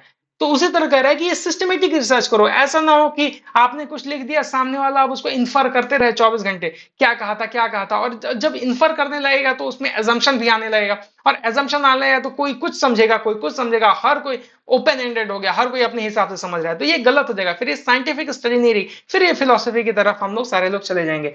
Commitment to value free science, मैंने अभी आपको समझाया था वैल्यू फ्री साइंस क्या होता है। तो वो कहते हैं कि वैल्यू फ्री साइंस को डालो, जिसमें अपना कुछ वैल्यू मत डालो, जो है सो है, ठीक है, उसको एज इट इज एक्सेप्ट करो, क्वांटिटेटिव मेथड्स को इस्तेमाल करो, स्टैटिस्टिकल एनालिसिस को डालो। क्वांटिटेटिव मतलब अगर आप किसी स्लम में गए, वहां पे पता चला कि 200 बच्चे हैं 5 साल से कम की उम्र के हैं, तो आप वहां पे डेटा इस्तेमाल करो कि कितने एनेमिक हैं, कितने ड्रॉप है, कितने स्टंटेड हैं, समझ रहे हो ना, दुबले पतले हैं अपनी उम्र के हिसाब से, हाइट के हिसाब से। इस तरह के कई सारे, उसमें देखो कि कितने बच्चों में पोलियो मिल रहा है, कितने, वैसे पोलियो अब नहीं मिलना चाहिए, लेकिन कितने बच्चों में डेंगू मिल रहा है, कितने बच्चे कालाजार से पेशेंट है। तो इस तरह के कई सारे एस्पेक्ट पे देखो, उन चीजों को क्वांटिटेटिवली एनालाइज करो, उसका से एक स्टैटिस्टिकल चार्ट निकालो, देखो कि जो स्लम में बच्चे रहते हैं और जो सिटी में बच्चे रहते हैं, सैनिटाइज प्लेस में बच्चे रहते हैं, उनके बीच में एक कर्व निकालो, देखो कि क्या डिफरेंस हो रहा है। तो इस तरह की स्टडीज करोगे ना, तो एक रेलेवेंट स्टडी होगी, और गवर्नमेंट के भी काम आएगा, समाज के भी काम आएगा, और आप एक रेलेवेंट आपका रेलेवेंस बना रहेगा, आप एक रेलेवेंट पर्सन रहोगे और रेलेवेंट स्टडीज पे काम करोगे। वो कहते हैं कि फोकस करो इंडिविजुअल और उसके ग्रुप बिहेवियर को, इंडिविजुअल पे अब बहुत हो चुका, स्टेट पे फोकस करना बहुत हो चुका, वेग चीजों पे, कॉन्स्टिट्यूशन पे और हिस्टोरिकल एनालिसिस पे फोकस करना।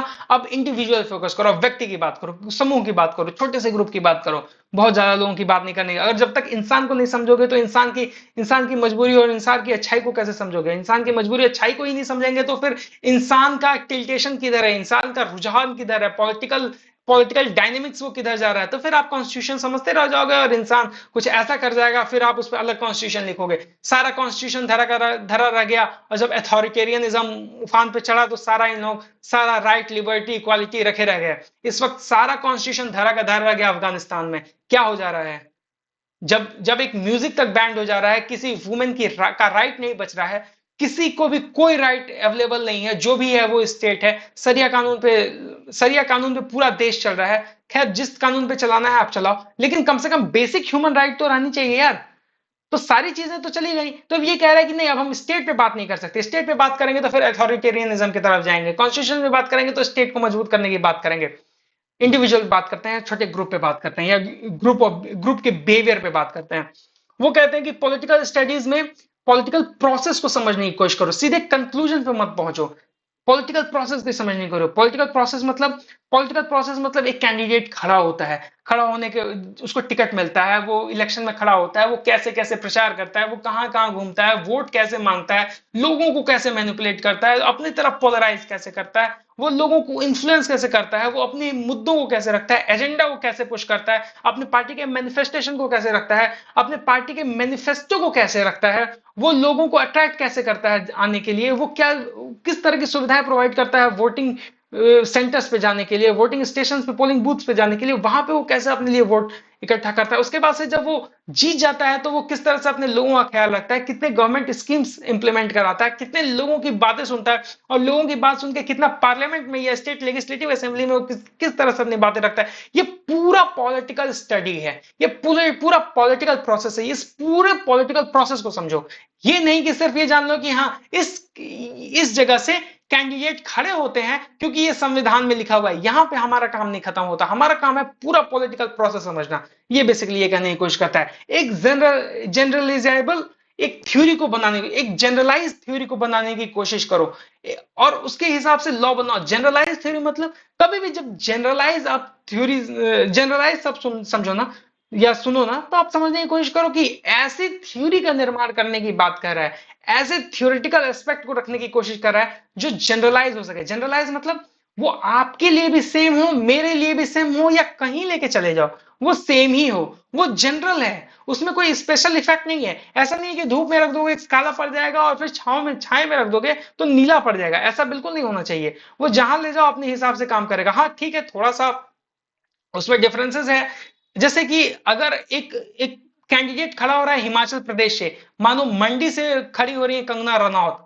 ठीक है, मंडी से, और वैशाली से खड़े हो रहे हैं आपके चिराग पासवान, ऐसे लोग खड़े हो रहे हैं अलग अलग जगह से। तो इन दोनों के पॉलिटिकल बिहेवियर या अप्रोचेस में थोड़ा बहुत अंतर हो सकता है, लेकिन एट द एंड प्रोसेस तो वही होगा ना। ये दोनों इलेक्शन कमीशन से शपथ लेंगे, कैंडिडेट इनको बीजेपी अपना टिकट देगी, ये दोनों अपने जाके वोट अपील करेंगे, ये दोनों जाके इलेक्शन जीतेंगे, ये दोनों जाके पार्लियामेंट में जाएंगे, वहां शपथ लेंगे, और इस तरह से अपने अपने जगह से एमपी बनेंगे। तो आप बात समझने की कोशिश करो, क्योंकि ये जनरलाइज स्टडी है, दोनों के लिए अलग अलग नियम कानून नहीं चलते, दोनों के लिए एक ही नियम कानून है, दोनों के लिए एक ही जनरलाइज थ्योरी है और उनके लिए कानून है। इंटरडिसिप्लिनरी अप्रोच करो, ठीक है, आप पॉलिटिकल साइंस पढ़ो, लेकिन क्या पॉलिटिकल साइंस में हम थोड़ा सा मैथमेटिक्स नहीं डाल सकते क्या? मैथमेटिकल प्रिंसिपल्स नहीं डाल सकते क्या? क्या हम साइंटिफिक प्रिंसिपल्स नहीं डाल सकते क्या? क्या हम थोड़ा सोशोलॉजी और साइकोलॉजी से नहीं ले सकते क्या? ह्यूमन साइकोलॉजी समझने के लिए, पॉलिटिकल बिहेवियर को समझने का सबसे अच्छा तरीका है ह्यूमन साइकोलॉजी। तो क्या साइकोलॉजी से थोड़ा सा हम बोरो नहीं कर सकते क्या? थोड़ा उनसे हम बोरो करके अपने अपने थियरी को और स्ट्रांग नहीं कर सकते क्या? तो इन्हीं सारी चीजों को वो डालने के लिए कह रहे हैं, ये पूछते हैं और डालने की कोशिश करते हैं, और ये कहते हैं कि इन 8 पाथ को आप फॉलो करो ना, बुद्धा की तरह मोक्ष मिले ना मिले, लेकिन एक चीज कंफर्म है कि आपकी जो थियरी होगी, बिहेवियरल थ्योरी होगी, वो बहुत ही स्ट्रांग बनेगी, और एक ऐसे साइंटिफिक स्टडीज का निर्माण हम करेंगे जो आज के कंटेक्स्ट में बहुत रेलेवेंट होगा। वो कहते हैं कि for conducting political inquiry to generate a reliable theory and scientific explanation, अगर साइंटिफिक थियरी हमें जनरेट करनी है तो पॉलिटिकल इंक्वायरी को हमें कंडक्ट करना ही पड़ेगा, मतलब जाके स्टडीज करनी पड़ेगी। They are use to analyse mass political, बिल्कुल सही है, मास पॉलिटिकल पार्टिसिपेशन कराना पड़ेगा, वोटिंग बिहेवियर को समझना पड़ेगा, एलिट डिसीजन मेकिंग और एक्टिविटी को, नॉन स्टेट एक्टर्स को समझना पड़ेगा, उसको उसको हम लोगों को सिस्टमेटिक एक्सप्लेन करना पड़ेगा, तब जाके हम एक एक डिटेल और कॉम्प्रिहेंसिव साइंटिफिक स्टडीज का निर्माण कर सकेंगे या उसको थियराइज कर सकेंगे। अब देखिए, इतने समय के बाद ना, जैसे कि हमने अभी तक पॉलिटिकल थियरी के बारे में जान लिया, जैसे उस वक्त से मैं जो आपसे बातें कह रहा हूं, यहाँ पॉलिटिकल बिहेवियर आपको समझाया, पॉलिटिकल अप्रोचेस बताया आपको, उसके ऐसे थिंकर्स के पर्सपेक्टिव वाले, ये सारे कौन से हैं? वॉलस, चार्ल्स, मरियम, कैटलिन, ये कौन से सारे लोग हैं? ये सारे वो लोग हैं जो कहते हैं कि पॉलिटिकल साइंस को हमें बिहेवियरल अप्रोच की तरह समझने की कोशिश, बिहेवियरल अप्रोच के थ्रू हमको पॉलिटिकल साइंस को समझने की कोशिश करनी है। बिहेवियर को मतलब ह्यूमन बिहेवियर को साइंटिफिक स्टडीज से, इंपेरिकल स्टडीज से समझने की कोशिश करनी है। अब क्या होता है ना, हर हर सिविलाइजेशन की तरह, हर एक ब्रॉड ब्रॉड एस्पेक्ट की तरह, हर एक बड़ी बड़े से उसके स्ट्रक्चर की तरह, इसका भी एक कोलैप्स होता है, इसका भी एक एक टिप पॉइंट आता है जहां से ये कर्व नीचे की तरफ जाने लगता है। जैसे कि आप एक पिरामिड ले लो या फिर इन्वर्टेड वी ले लो। इन्वर्टेड वी कैसा होता है कि नीचे से ये ऊपर चढ़ा, एक पॉइंट पे पहुंचा, और फिर वहां से ये नीचे की तरफ आ रहा है। इन्वर्टेड वी ले लो या पिरामिड को, जिसको इमेजिन करना है कर लो। तो ये जब इन्वर्टेड वी की तरफ पहुंच जाता है, टिप पे पहुंच जाता है डेविड ईस्टर्न के समय, अब ये गिरने की शुरुआत होती है इसकी। अब ये क्या करता है, अपने नेचर को खोने की शुरुआत करती है। अब मैं बताता हूं ये कैसे बिहेवियरलिज्म का डिक्लाइन होता है। आखिर बिहेवियरलिज्म डिक्लाइन कैसे होता है? अपने वैल्यू न्यूट्रलिटी के लिए, जिस चीज के लिए सबसे ज्यादा प्रमोट हुआ था, जिस चीज के लिए इसको सबसे ज्यादा इन्फ्लुएंस किया गया था, जिस चीज के लिए इसको लाया गया था, आखिर उसी चीज की वजह से ये डिक्लाइन की तरफ जाता है। वैल्यू न्यूट्रलिटी क्या कहते हैं इसको?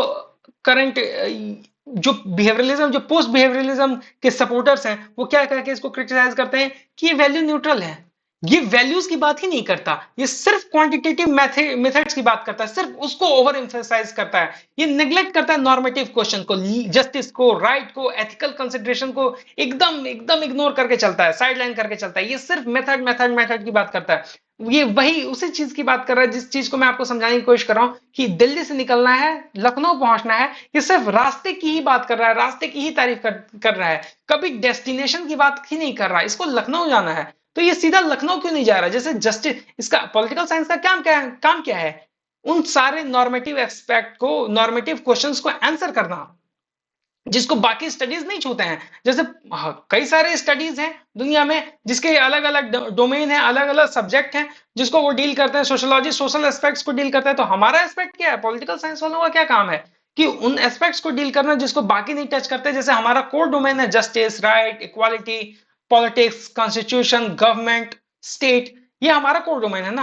ये कहते हैं कि ना जस्टिस को छू रहा, ना राइट को छू रहा है, ना एथिकल कंसिडरेशन ले रहा है, ये सिर्फ क्वांटिटेटिव डेटा डेटा, और हर चीज को हम क्वांटिटेटिव डेटा के थ्रू एनालाइज नहीं कर सकते, ये आप भी जानते हो और मैं भी जानता हूँ। कई ऐसे, जैसे मैं कहूँ कि क्या तुम खुश हो, आप कहेंगे कि हाँ खुश हो, मैं कहूंगा कितना खुश हो, तो आप बताएंगे 36% खुश हो, तो मैं नहीं बता सकता ना 36%।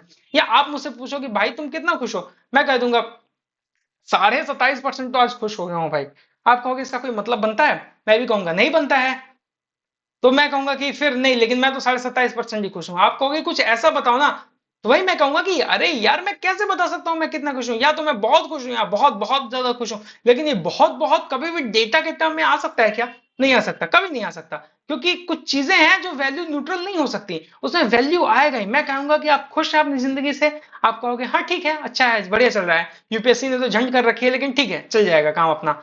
अब ये कहोगे, तो अब ये जो झंड कर रखी है ऐसे ठीक ठाक है, इसको थोड़ा सा वैल्यू के टर्म में ला देना। कोई भी अगर कमेंट में बता सके कि इसको कैसे हम वैल्यू के टर्म में ला सकते हैं, ताकि साइंटिफिक डेटा की तरह हम इसको कंसीडर कर सकें। तो इसी चीज की बात कर रहे हैं कि नहीं यार वैल्यू लाओ। हम कोई साइंस नहीं है, प्योर साइंस तो बिल्कुल नहीं है, हम पॉलिटिकल स्टडीज हैं, हम पॉलिटिकल स्टडीज पे बात करते हैं। तो पॉलिटिकल स्टडीज पूरी तरह वैल्यू न्यूट्रल नहीं हो सकता, वैल्यू पॉजिटिव ही होना चाहिए और वैल्यू की बात होनी चाहिए। इसका इंटेलेक्चुअल क्रिटिसिज्म क्या है बिहेवियरलिज्म का? अभी तो हमने बहुत पॉजिटिव चीजें देख ली, बहुत इसके पक्ष में बात देख लिया। अब लियो स्ट्रॉस क्या कहते हैं? ये कहते हैं कि rise of political rise of behavioralism was symptomatic of a crisis in political theory। symptomatic क्या होता है? आप किसी चीज के सिम्टम को डेवलप कर रहे हो, आप में कोई वायरस का सिम्टम दिख रहा है, आप में कोई डिजीज का सिम्टम दिख रहा है, तो जैसे ही राइज बिहेवियरलिज्म का राइज होता है ना, उसमें सिम्टम दिखने लगते हैं। किस चीज के सिम्टम? तो पॉलिटिकल थ्योरी के डिक्लाइन के, पॉलिटिकल थियरी के डिक्लाइन के। इसमें क्या मतलब समझ में आता है कि अब जैसे ही राइज होता है बिहेवियरलिज्म, जिस तरह से साइंस को ये प्रमोट करता है, जिस तरह से इंपेरिकल स्टडीज को ये प्रमोट करता है, तो उसमें साफ लक्षण दिखते हैं कि बस ये अब ये पॉलिटिकल थ्योरी को डुबाएगा। अब ये इनेबल, ये अभी इसकी इनेबिलिटी है, ये इनेबल है, अनेबल है, सॉरी इनेबल नहीं अनेबल है, ये नॉर्मेटिव इश्यूज को अब डिस्कस करने के लिए बेकार है। बस तुम्हारा खेल खत्म। नहीं, इसका सिंपल सा यही मतलब है कि तुम तो गए बेटा, अब तुम्हारा खेल खत्म है, क्योंकि तुम इतना ज्यादा साइंस और इंपेरिकल स्टडीज डाल रहे हो कि normative issues out of context हो जा रहा है। इसी तरह से शेल्डन वॉलिन क्या कहते हैं कि बिहेवियरलिस्ट ने ना किडनैप कर लिया है, एब्डक्ट कर लिया है, किस चीज को? ट्रू वोकेशन को। ये बिहेवियरलिस्ट क्या कर रहे हैं कि जबरदस्ती साइंस लाके हमारा जो ट्रू नेचर है, हमारा जो ट्रू वोकेशन है ना, इसको चुरा लिया है, इसको इसको किडनैप कर लिया है, इसको एब्डिकेट कर लिया है। आप शायद यहां तक कुछ चीजें समझ, आशा करता हूं कि बहुत फास्ट नहीं जा रहा हूँ और स्लो जा रहा हूँ तो डेफिनेटली आप 1.25 पे कर ही लेना, क्योंकि जिस जैसे आपको सही लगे, जैसे आपको समझ में आए। कंटेंट मुद्दा यह है कि आपको समझ में आना चाहिए। जॉन प्लेमेंटाल्स क्या कहते हैं? Political theory is not an escape mechanism but an arduous calling. वो कहते हैं कि पॉलिटिकल थ्योरी कोई एस्केप मैकेनिज्म नहीं है। ऐसा नहीं है कि पॉलिटिकल थ्योरी जिससे आप कहीं भाग सके या आप निकल सकें। ये पॉलिटिकल थ्योरी क्या कहती है?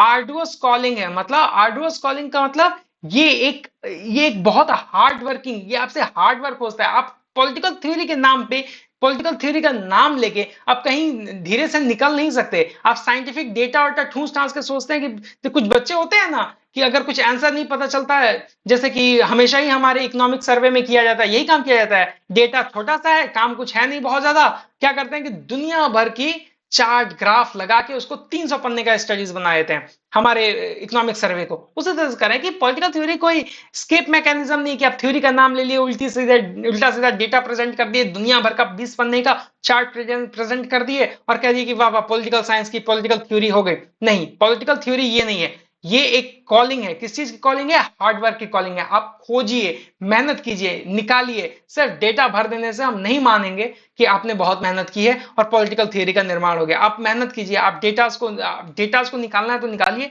लेकिन उसको पॉलिटिकल थ्योरी के साथ कंपैरिजन कीजिए, आप थ्योरी पे मेहनत कीजिए। उसके लिए दांते जर्माइनो क्या कहते हैं? उन्होंने भी बिहेवियरलिज्म को क्रिटिसाइज किया है। वो कहते हैं ओवर क्वांटिफिकेशन एंड अंडर थ्योराइजिंग। वो डांटे बहुत सिंपल सिंपल बात करते हैं, ये तो आपको याद भी रहेगा। और मैं भी कोशिश करता हूं और आप भी एकदम कोशिश करो, या नहीं आप सिर्फ कोशिश ही ना करो, आप इसको एकदम कंठस्थ कर लो कि इसमें से कम 2 आदमी को आप याद रखो, ताकि एग्जाम में कोई भी दो, स्टॉस है, वॉलिन है, प्लेमेंटाज है, जर्माइनो है, इनमें से किसी दो को याद रख लो, ताकि एग्जाम में ही जब क्वेश्चन आएगा, और मैं बता रहा हूँ एग्जाम में इस तरह के क्वेश्चंस आते हैं, आप पिछले 10 ईयर के क्वेश्चन निकाल के देख लो, पॉलिटिकल थियरी में जब क्वेश्चन आते हैं वो बिहेवियरलिज्म, पोस्ट बिहेवियरलिज्म के बारे में पूछते हैं, और अब जैसे ही पॉलिटिकल बिहेवियरलिज्म पूछेंगे, आप बाउंड हैं कि आपको 20 नंबर में, 15 नंबर में आपको डिक्लाइन ऑफ बिहेवियरलिज्म की चर्चा करनी होगी। तो उससे बढ़िया कुछ नहीं हो सकता कि आप इन चारों में से किसी दो को कोट कर दो, आप डेफिनेटली आप अच्छा मार्क्स लेके आओगे वहां पे। ये क्या कहते हैं, ये क्रिटिसाइज करते हैं बिहेवियरलिज्म को, ये क्या कहते हैं कि ये ओवर क्वांटिफाइड है और अंडर थ्योराइज है। बहुत दुनिया भर वही सेम चीज है जो प्लेमेंटास कहते हैं, लेकिन इसको थोड़ा दूसरे ढंग से कहते हैं। ये कहते हैं कि दुनिया भर का डेटा भरा हुआ है, ओवर क्वांटिफाइड है, क्वांटिफिकेशन बहुत ज्यादा है, और थियराइजिंग बहुत कम है, थियरी पे बहुत कम कम काम हो रहा है। अगर थियरी क्या होती है, अगर ये आपको जानना है ना, तो मेरा फर्स्ट वीडियो आप देखो, मैंने थियरी पे बहुत ही ब्रॉड डिस्कशन किया हुआ है। उस पर मुझे लगता है कि 20-25 मिनट का मैंने डिस्कशन किया हुआ है। उसमें मैंने आपको बताया है, एग्जाम्पल 3-4 एग्जाम्पल देके बताया है कि किस तरह से थियरी का निर्माण होता है। तो ये कहता है कि थियरी पे कम काम हो रहा है, दुनिया भर का डेटा प्रेजेंट हो रहा है। चलिए, अब बिहेवियरलिज्म की शुरुआत होती है। ये इतना ज्यादा क्रिटिसिज्म क्यों था पोस्ट बिहेवियरलिज्म पे? ताकि किसी नई चीज को लाया जा सके। अगर हम किसी चीज को क्रिटिसाइज कर रहे हैं, बहुत ज्यादा क्रिटिसाइज कर रहे हैं, उसको एकदम पसंद नहीं कर रहे हैं, इसका मतलब किसी नई चीज को पसंद करने लगे हैं। जैसे इसी पे एक गाना है ना कि तुम जो नजरें चुराने लगे हो, लगता है किसी और गली जाने लगे हो। यही मतलब हुआ ना, सेम चीज, कि अगर आपको कोई चीजें बहुत खराब लग रही हैं, इसका मतलब आप उसके अल्टरनेटिव की तलाश कर रहे हो, आप अल्टरनेटिव जानना चाहते हो। तो इसी तरह पोस्ट बिहेवियरलिज्म की शुरुआत होती है। जैसे मैंने आपको उस समय भी बताया था डेविड ईस्टन के बारे में, आप सेम चीज देखो यहाँ पे कि डेविड ईस्टन 1969 में क्या करते हैं, खुद ही प्रेसिडेंशियल एड्रेस करते हैं अमेरिकन पॉलिटिकल साइंस एसोसिएशन को। इंडियन पॉलिटिकल साइंस एसोसिएशन भी है, लेकिन ये अमेरिकन नागरिक है, इसलिए अमेरिकन पॉलिटिकल साइंस एसोसिएशन को ये एक मैसेज देते हैं। ये जाके वहां पे प्रेसिडेंशियल एड्रेस करते हैं। क्या एड्रेस करते हैं कि अब तो हमें न्यू रिवॉल्यूशन की जरूरत है पॉलिटिकल साइंस में। क्या न्यू रिवॉल्यूशन चाहिए? तो पोस्ट बिहेवियरल रिवॉल्यूशन चाहिए। जबकि यही महोदय थे, यही महाशय हैं जो ट्रेडिशनल स्टडीज को पीछे छोड़ो, पीछे छोड़ो, पीछे छोड़ो करके साइंस को लो इरेलेवेंट हो रहे हैं, हम कंटेक्स्ट से बाहर जा रहे हैं। अब ये कह रहे हैं कि नहीं नहीं नहीं, पोस्ट बिहेवियरल रिवॉल्यूशंस लाते हैं। क्यों लाते हैं? क्योंकि भाई अब इससे हो गया मेरा, अब हमारा मन भर गया है, अब थोड़ा कहीं और चलते हैं। क्यों और चलेंगे ये, लेकिन बहुत लॉजिकल बात कही और बहुत जेन्युइन बात कही इन्होंने कि पोस्ट बिहेवियरलिज्म को लाना पड़ेगा। मैं आपको बताऊंगा, बुद्धा से कंपेयर करके आपको बताऊंगा कि कैसे पोस्ट बिहेवियरलिज्म कहां पे स्टैंड करता है। आगे समझते हैं इन चीजों को। ये भी बात करता है शिफ्ट इन फोकस। जैसे मैंने आपको बिहेवियरलिज्म समझाते हुए समझाया था शिफ्ट इन फोकस, उसी तरह ये भी शिफ्ट इन फोकस करता है। डेविड ईस्टन क्या कहते हैं कि post behaviouralism represent a shift from strict methodological issues to greater concern with public responsibility. अब एकदम मेथोडोलॉजिकल, जो स्ट्रिक्ट मेथोडोलॉजी है, साइंस क्या खोजता है? एकदम स्ट्रिक्ट मेथोडोलॉजी। साइंस तब तक नहीं मानेगा अगर मान लो 10 डेटा है, 9 डेटा आपके पास है, एक नहीं है, और एक आप धीरे से अपने मन से डालने की कोशिश करो, साइंस कहेगा नो, 10वां लेके आओ, नहीं लाओगे तो मैं इनवैलिड कर दूंगा। लेकिन मैं आपके आपके मन से कोई डेटा डालने की अनुमति आपको नहीं दे सकता। 10वां डेटा या तो लेके आओ, नहीं तो थ्योरी आपकी धरी की धरी रह जाएगी। साइंस एकदम रिजिड होता है, स्ट्रिक्ट होता है अपने मेथड्स को लेके। ये कहता है यार, साइंस रहता है ना, साइंस को रहने दो ना। फिजिक्स रहता है ना, फिजिक्स में कैलकुलेशंस को रहने दो ना। फिजिक्स में कैलकुलेशन इधर उधर हो जाएगा तो एक सैटेलाइट जाके दूसरे को ठोक देगा और दूसरे देश से हमारा वॉर शुरू हो जाएगा। हमारे यहाँ ऐसा कुछ नहीं हो रहा है। हमारी स्टडीज इस तरह की नहीं है कि कैलकुलेशन एरर्स हो जाएं, और कैलकुलेशंस एरर ना हो, इसी वजह से तो हमारी स्टडीज है। हम चाहते ही तो यही है, ताकि हम कुछ मेथोडोलॉजिकल, आउट ऑफ मेथोडोलॉजिकल बातों को लेके आए जो अभी ना हो हमारे बीच में, उन चीजों को लेके आए ताकि हम एक अच्छा थियरी डेवलप कर सकें। यही बात है ना। तो ये कहते हैं कि रिजिड मेथोडोलॉजिकल स्टेप से हटिए और कहां चलिए, रिस्पॉन्सिबिलिटी समझिए, अपने डिसिप्लिन की गरिमा को समझिए, डिसिप्लिन के डिमांड को समझिए, और किसी ऐसे तरफ चलिए जो स्ट्रिक्ट मेथोडोलॉजी से दूर जाता हो और पॉलिटिकल प्रॉब्लम्स पे कंसंट्रेट करता हो। मेथोडोलॉजी से दूर जाना हो और पॉलिटिकल प्रॉब्लम्स पे भी डील करता हो। मतलब इनका बेसिकली कहना यह है कि साइंस को भी लेता हो थोड़ा बहुत, बहुत स्ट्रिक्टली नहीं, और फिलोसफी को भी थोड़ा लेता हो, हिस्टोरिकल एनालिसिस के साथ थोड़ा बहुत लेता हो, और एक बीच का कुछ रास्ता निकालता हो ताकि हम करंटली प्रॉब्लम्स को उस तरह से देख सकें, उस तरह से आंसर करने की कोशिश करें जैसा कि वो डिमांड है, करंट सिचुएशन जो डिमांड कर रहा है। अगर करंट जैसे रेप केस ही लेते हैं कोलकाता का, कोलकाता का रेप केस में क्या इस वक्त हम सिर्फ दुनिया भर का डेटा प्रेजेंट कर दें कि देश में हर सेकंड हर मिनट कितना रेप हो रहा है, साल में कितना रेप हो रहा है, इस देश में कितना हुआ, अमेरिका में इतना ज्यादा हुआ, ब्रिटेन में हमसे कहीं ज्यादा हो रहा है, यूरोप, वेस्टर्न यूरोप जो डेवलप्ड नेशन है वो हमसे कहीं ज्यादा हो रहा है, नाइजीरिया हमसे ज्यादा है, छोटे छोटे देश जो हमसे पीछे है उनकी जनसंख्या बहुत कम है। तो ये डेटा भले इंडिया को एक गुड लुक में प्रेजेंट कर सके या गुड फेथ में प्रेजेंट कर सके, लेकिन क्या ये हमारे गुड फेथ में होगा? गुड प्रेजेंटेशन और गुड फेथ में अंतर है। ये हमें गुड फेथ में नहीं प्रेजेंट करा पाएगा, ये हम लोगों को कभी उस तरह से नहीं दिखा पाएगा, या फिर दिखा भी दिया इसने तो हम खुद से जानते हैं कि हम गलत हैं और हमें अपने रेप लॉज पे काम करना पड़ेगा। आप मेरी बात समझने की कोशिश कर रहे हो, मैं क्या कहने की कोशिश कर रहा हूं यहां पे कि आपको इसमें आपको करना क्या है? तो आपको सिर्फ अच्छा दिखना नहीं है। जैसे कि थ्योरी क्या होती है ना, पॉलिटिकल फिलोसफी यही ना बताता है कि क्या होना चाहिए, ठीक है, इस पे बात करता है। और डेटा क्या करता है? आपको पिक्चर प्रेजेंट करता है। तो डेटा आपको पिक्चर प्रेजेंट करेगा कि देश दुनिया में कितने मिनट, कितने सेकंड, कितने घंटे में कितना रेप हो रहा है, ये डेटा प्रेजेंट हो गया। फिलोसफी बताएगी कि क्या होना चाहिए, और ये जब दोनों मिलेगा, क्या होना चाहिए, ये ऐसा हो रहा है और ये होना चाहिए, जब ये दोनों का एक इंटीग्रेशन बनेगा, कोलैबोरेशन होगा, ये दोनों इन्फ्यूजन होगा इन दोनों में, तो एक एक ऐसा अप्रोच निकलेगा और एक ऐसी स्टडी निकलेगी, एक ऐसी थ्योरी निकलेगी जिसपे शायद हम कुछ अच्छा काम कर सकें और कुछ अच्छे लॉज बना सकें, डिफरेंस कैपेबिलिटी तैयार कैपेबल हो सके और डिफरेंस कैपेबिलिटी तैयार कर सके। चलिए अब हमारा next topic, credo of relevance and action. Credo of relevance and action, credo of relevance and action में ये डेविड स्टर्न ही इस चीज की चर्चा करते हैं और कोई नहीं कर रहा। ये कहते हैं ना कि रेलेवेंट बनना है और एक्शन ओरिएंटेड होना है। रेलेवेंट बनना है मतलब टॉपिक ऐसा चुनो जो रियल वर्ल्ड को कनेक्ट करता हो, रियल वर्ल्ड का मुद्दा हो। जैसे इन्वायरमेंटल इश्यूज हैं, उनको अपना मुद्दा बनाओ, फेमिनाइन जस्टिस है उसको अपना मुद्दा बनाओ, वाटर को, एयर को मुद्दा बनाओ। करंट में जो इंडिया में कोई भी ऐसा, आप कमेंट में कुछ एग्जांपल दो जो जिसको मैं कह सकूं कि हाँ इसको अपना मुद्दा बनाओ, अपने अगले वीडियो में कुछ ऐसा मुद्दा बनाओ। अगर आपको, आप में से कोई रिसर्चर हो ना, तो वो कुछ ऐसा मुद्दा चुने जो एकदम ट्रेडिशनल ना हो, जो एकदम मॉडर्न ना हो, मतलब मॉडर्न हो लेकिन एकदम साइंटिफिक ना हो, क्योंकि साइंस की स्टडी तो है नहीं। कोई ऐसा मुद्दा हो ना जिसपे हम बात कर सकें, जो करंट रियल वर्ल्ड से इशू रखता हो, ठीक है। तो रेलेवेंट रहना चाहिए। और एक्शन, देखो दुनिया भर का थीसिस मत लिखो, कुछ ऐसा लिखो जो एक्शन में कन्वर्ट हो सके, या फिर जिसमें कुछ एक्शन हो, इंपेरिकल स्टडीज हो, जाके काम करना हो, या फिर जिसको हम थ्योरी में उतार सके। कार्ल मार्क्स दुनिया की सबसे अच्छी थ्योरी लिखते हैं, साइंटिफिक थ्योरी लिखते हैं। कहां पे कम्युनिस्ट अपने कम्युनिज्म, अपने प्योर कम्युनिज्म फॉर्म में है दुनिया में कहीं? क्योंकि ये एक यूटोपियन कॉन्सेप्ट है, गांधी का राम राज्य। क्या राम राज्य पॉसिबल है? क्या ऐसा हो सकता है कि किसी दुनिया में कि इंडिया विदाउट आर्मी हो जाए? ऐसा पॉसिबल है क्या? विदाउट स्टेट हो जाए? दूसरे वाले मार खाएंगे हम लोग को। हमारे बगल में हमारे पड़ोसी जितने प्यारे प्यारे हैं, लाल गोपाल की तरह, एक तरफ पाकिस्तान है, दूसरी तरफ चाइना, आप उम्मीद करते हैं कि बिना आर्मी के हम सरवाइव कर पाएंगे? तो ये यूटोपियन कॉन्सेप्ट है। गांधी भी यूटोपियन है, मार्क्स भी यूटोपियन है। तो ऐसा यूटोपिया नहीं, ऐसा लॉ जिसपे एक्शन ओरिएंटेड अप्रोच हो, कुछ ऐसा जैसे रॉल थ्योरी ऑफ जस्टिस बहुत हद तक एक्शन ओरिएंटेड है।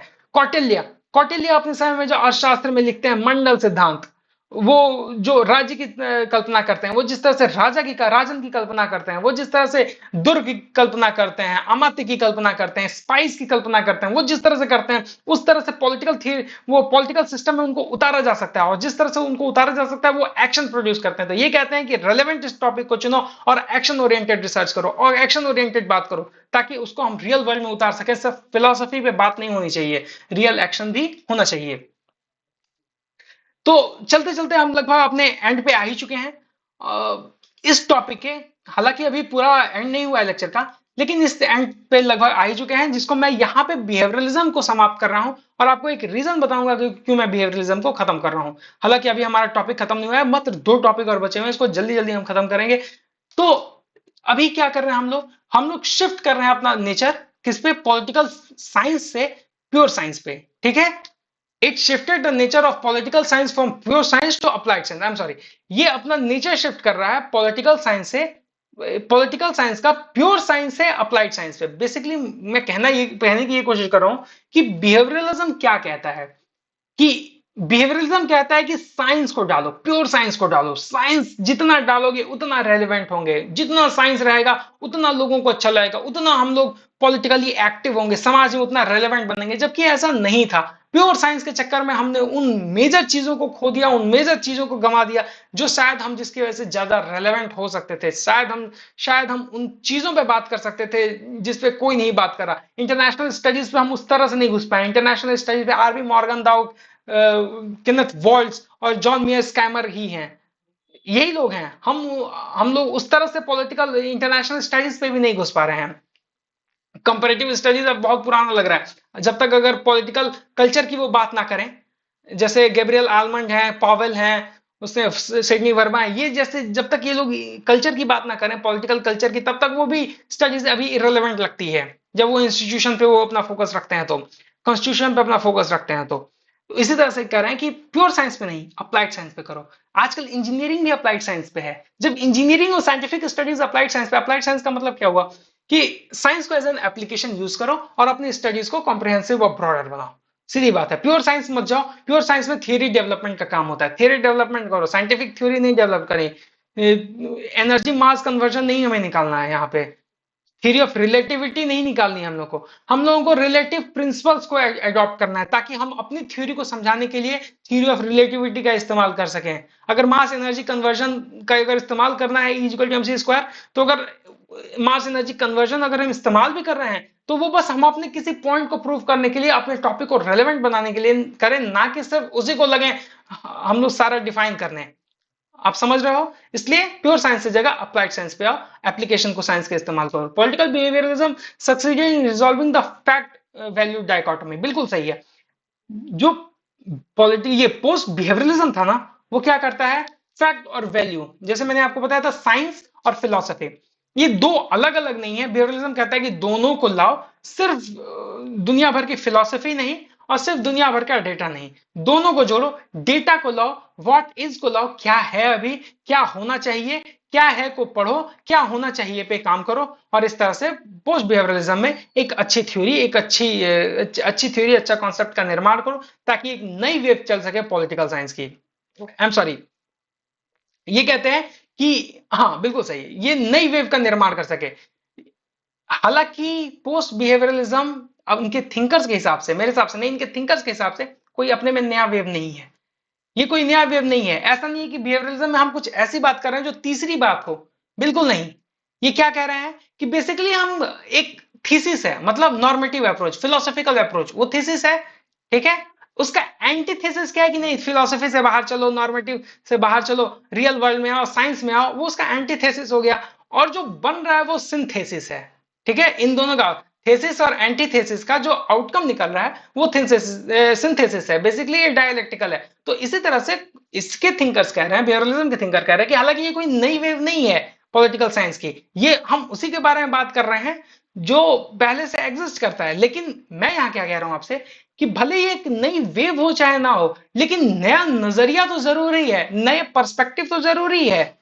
ठीक है। कोई जरूरी नहीं कि जो लिखा है आप उसको एग्जाम में वही लिख के आओ। आप अपनी तरफ से भी दिमाग लगाओ कि ठीक है, पोस्ट बिहेवियरलिज्म कुछ नया प्रोड्यूस नहीं कर रहा, लेकिन क्या एक नया नजरिया प्रोड्यूस नहीं कर रहा। आपके पास चार कांटियां रखी हुई हैं, कीले रखी हुई हैं, नील्स रखे हुए हैं, वो बेकार हैं, वो आपको फेंक देना चाहिए डस्टबिन में। लेकिन आपका पर्सपेक्टिव क्या करे कि नहीं रखो, अगली बार जब मैं अपना शेड्यूल बनाऊंगा ना, तो उसको मैं दीवार पे ठोक लूंगा इससे। तो वैसे तो वो पड़ी हुई थी, वो फेंकी जानी थी, क्योंकि वो वेस्ट है आपके नजर में। लेकिन किसी ने अगर उसका इस्तेमाल करने की कोशिश कर ली, तो वो डेफिनेटली एक नया वेव नहीं है, वो कोई नया डेवलपमेंट नहीं हो रहा, लेकिन नया पर्सपेक्टिव तो डेफिनेटली हो रहा है ना। तो यही मैं कहने की कोशिश कर रहा हूं कि हाँ ठीक है, नया वेव नहीं है, लेकिन एक नया पर्सपेक्टिव था, नई सोच तो जरूर है। चलिए, यहां पे हमारा बिहेवियरलिज्म और पोस्ट बिहेवियरलिज्म खत्म होता है। हालांकि मुझे जो नेक्स्ट टॉपिक है ना, उसको बीच में ही समझाना चाहिए था, लेकिन मैंने जानबूझ के नहीं समझाया, क्योंकि अगर मैं बीच में उस टॉपिक को लेते आऊंगा ना, तो पूरी तरह कंफ्यूज हो जाओगे। अब आपके दिमाग में बिहेवियरलिज्म है, पोस्ट बिहेवियरलिज्म है। बिहेवियरलिज्म की व्यवहारवाद की शुरुआत होती है और उत्तर व्यवहारवाद की बात होती है। आप देख रहे हैं कि कैसे बिहेवियरलिज्म में साइंस को एम्फेसिस किया गया, पोस्ट बिहेवियरलिज्म में साइंस और थ्योरी दोनों को एम्फेसिस किया गया। अब अगला जो हमारा टॉपिक है, अब हमारे पास बहुत टॉपिक नहीं है, जल्दी जल्दी इसको खत्म करते हैं। ताकि आपको भी लेक्चर में मजा आ सके और ज्यादा टाइम ना लगे, ताकि आप इसको रिवाइज भी कर सको और पढ़ सको कई बार भी। बड़ा लेक्चर हो जाएगा तो आप डेफिनेटली उसको दूसरी तीसरी बार तो नहीं देखोगे। मैं चाहता हूं कि आप एक लेक्चर को बार बार देखो ताकि आपको कंसेप्ट क्लियर हो सके। अब हम यहाँ देखते हैं decline of political theory. Political theory का डिक्लाइन हो जाता है। पॉलिटिकल थ्योरी का डिक्लाइन होना कुछ यूनिक चीज नहीं है, या ऐसी कोई चीज नहीं है जिस बारे में हम अभी तक बात नहीं कर रहे थे। बेसिकली उस वक्त जो पॉलिटिकल साइंस के एक्सपोनेंट्स थे ना, जो पॉलिटिकल थ्योरी पढ़ते थे या पॉलिटिकल साइंस पे के जो स्टडीज करते थे, वो कहते हैं मिड 20 सेंचुरी में 1950 के बाद कि देखो हम लोग को लगता है ना कि पॉलिटिकल थ्योरी का डिक्लाइन हो रहा है। क्यों डिक्लाइन हो रहा है? तो हमें लग रहा है कि पॉलिटिकल थ्योरी रेलेवेंट नहीं है। तो बहुत लोगों ने पूछा क्यों रेलेवेंट नहीं है, तो डेविड स्टर्न इसका जवाब कहते हैं कि मैं जवाब दूंगा इसका, मैं सबसे तेज हूं, मैं ही इसका जवाब दूंगा। वो कहते हैं कि पॉलिटिकल सिस्टम एक अपना काम करते हैं, एक किताब लिखते हैं उसमें पॉलिटिकल सिस्टम नाम की। उसमें वो क्या कहते हैं, वो कहते हैं कि ट्रेडिशनल थ्योरी जो है ना, वो ऑब्जर्वेशन नहीं करती यार। वो किसी चीज को ऑब्जर्व नहीं करती। वो कोई एक इग्नोरेंस आदमी एक रूम में बैठता है, उसके दिमाग में जो जो चीजें आती हैं वो लिखते चलता है, और वो पॉलिटिकल रियलिटी को रिफ्लेक्ट नहीं करती यार। वो एक अच्छा थॉट जरूर लगता है, किसी के विचार जरूर अच्छे लगते हैं, लेकिन पॉलिटिकल थ्योरी रियलिटी पे काम नहीं कर रही।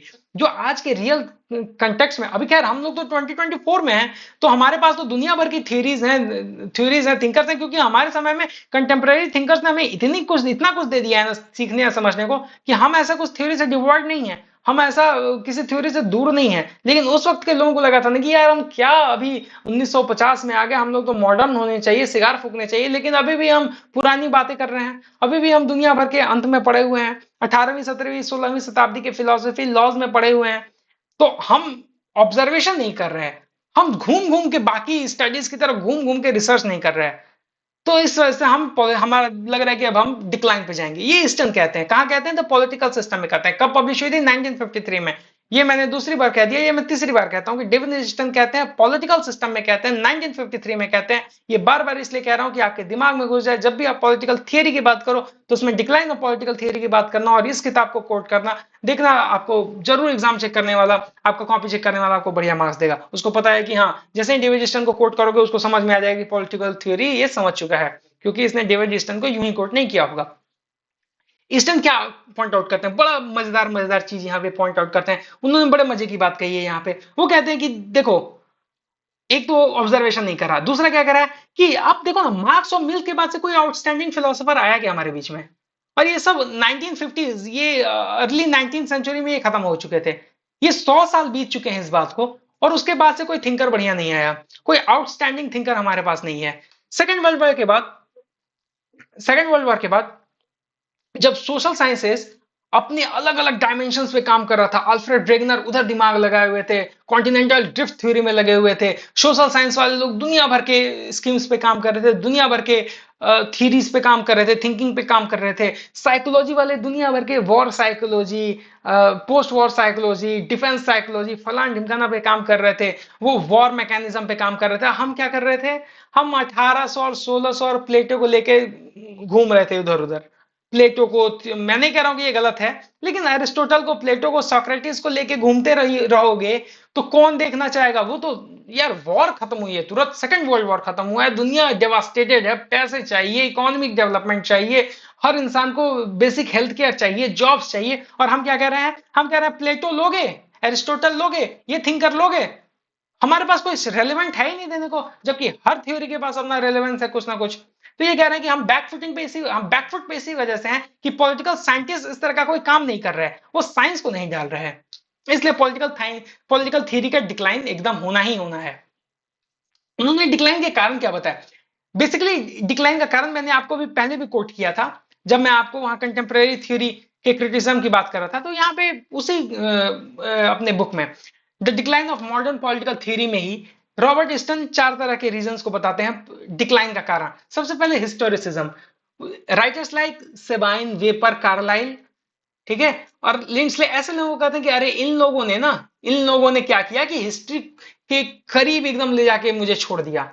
मतलब पॉलिटिकल साइंस को, हम लोगों को इतना ज्यादा हिस्टोरिकल स्टडीज में घुसेड़ दिया इन लोगों ने, इतना ज्यादा मतलब उनके करीब लेते गए कि अब लगता ही नहीं कि हम पॉलिटिकल साइंस है या पॉलिटिकल हिस्ट्री है हम लोग। पॉलिटिकल हिस्ट्री या पॉलिटिकल साइंस है, इस बारे में अब हम लोग को समझ ही भी नहीं आता। तो हम हिस्टोरिसिज्म होता क्या है बेसिकली, इस अगर आपको ये ज्यादा चीज समझना है तो लेक्चर सेकंड देखो, लेकिन यहाँ पे थोड़ा सा बताता हूँ। हिस्टोरिसिज्म क्या होता है कि आप किसी भी कंटेक्स्ट को, आज मॉडर्न कंटेक्स्ट को मॉडर्न टर्म्स में, कोई भी मॉडर्न में कोई सिचुएशन क्रिएट हो रहा है, आप इतिहास में देखते हो क्या हुआ था, ऐसा कोई सिचुएशन हुआ है कि नहीं? हाँ हाँ, एक सिचुएशन तो 500 साल पहले हुआ था। वो 500 साल पहले जो हुआ था ना, वो बहुत ही बढ़िया था।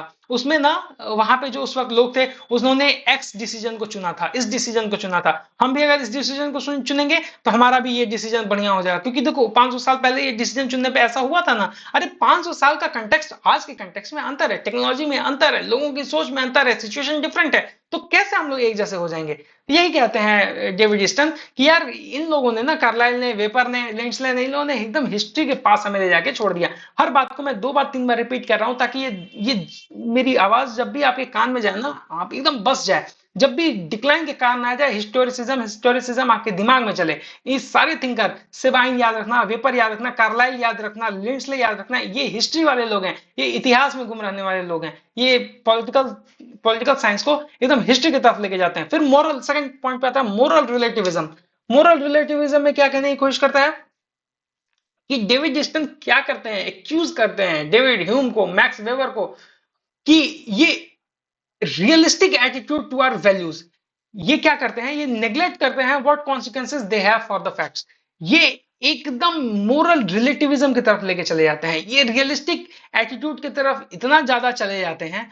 ये किसी भी, जैसे कोई फैक्ट है, उस फैक्ट की तरफ इतना ज्यादा चले जाते हैं, इतना ज्यादा उससे रिलेट करने की कोशिश करने लगते हैं। कोई भी कंडीशन हुआ, उसको फैक्ट फिगर से इतना जोड़ने की कोशिश करने लगते हैं मैक्स वेबर और डेविड ह्यूम, कि वो अपने वैल्यूज को, वो चीजें गंवाने लगती हैं।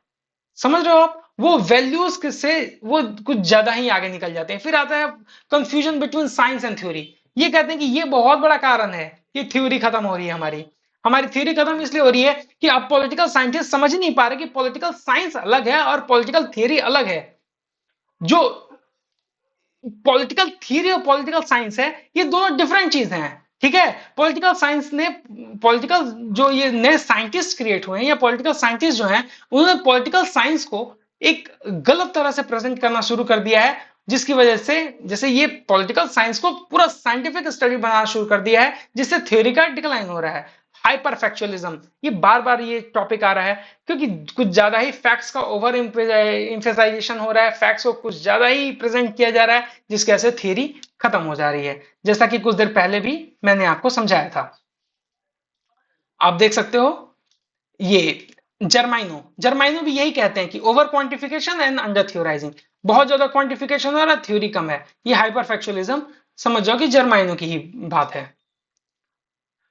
पोस्ट बिहेवियरल रेवोल्यूशन, जैसा कि अभी तक मैंने आपको बताया कि पॉलिटिकल थ्योरी डिक्लाइन हो रही है, तो अब इसका ऑप्शन क्या है, करना क्या चाहिए? हालांकि बिहेवियरलिज्म के समय में मैंने आपको समझाया था कि पोस्ट बिहेवियरल रिवॉल्यूशन की बात करते हैं, डेविड ईस्टन करते हैं। उसी तरह जब पॉलिटिकल थियरी का डिक्लाइन होता है, तो वही चीज है, लेकिन इसमें मैं कुछ चीजें आपको अलग अलग भी और बता दूंगा, कंटेक्स्ट अलग है। और ये समझाने का तरीका इस वजह से अलग है कि बिहेवियरलिज्म को, और बिहेवियरलिज्म, पोस्ट बिहेवियरलिज्म, और decline of political theory, behaviourism, post behaviourism, और रिसर्जेंस ऑफ पॉलिटिकल थ्योरी। ये मैं आपको अलग से इसलिए समझा रहा हूं क्योंकि क्वेश्चन इसी तरह से आता है, और आपको इसी तरह से समझ में आएगा तो आप अच्छे से आंसर को प्रोड्यूस कर दोगे। अगर नहीं समझ में आएगा तो वीडियो को दोबारा देख लेना, आपको डेफिनेटली समझ में आएगा कि मैं किस तरह से पूरे क्लास को या लेक्चर को लेके चल रहा हूं। तो post behavioural revolution, post behavioural political science या behavioural political science, there was an appeal for ongoing after behavioural political science 1.5। देखो बेसिकली ये कहने की कोशिश कर रहा है कि जब हम पॉलिटिकल बिहेवियर की तरफ चले गए, बिहेवियरलिज्म को ज्यादा इनकलकेट कर दिया, तो लगभग 15 वर्षों बाद, ठीक है, there was an appeal for going after behavioural political science after 1.5 decade of launching behaviouralism, David Easton change his view. मतलब 15 साल जब बिहेवियरलिज्म में वो रह गए ना, तो फिर उन्होंने अपना रुख बदल दिया, कहा कि नहीं, हम कुछ ज्यादा ही साइंस में आ गए हैं।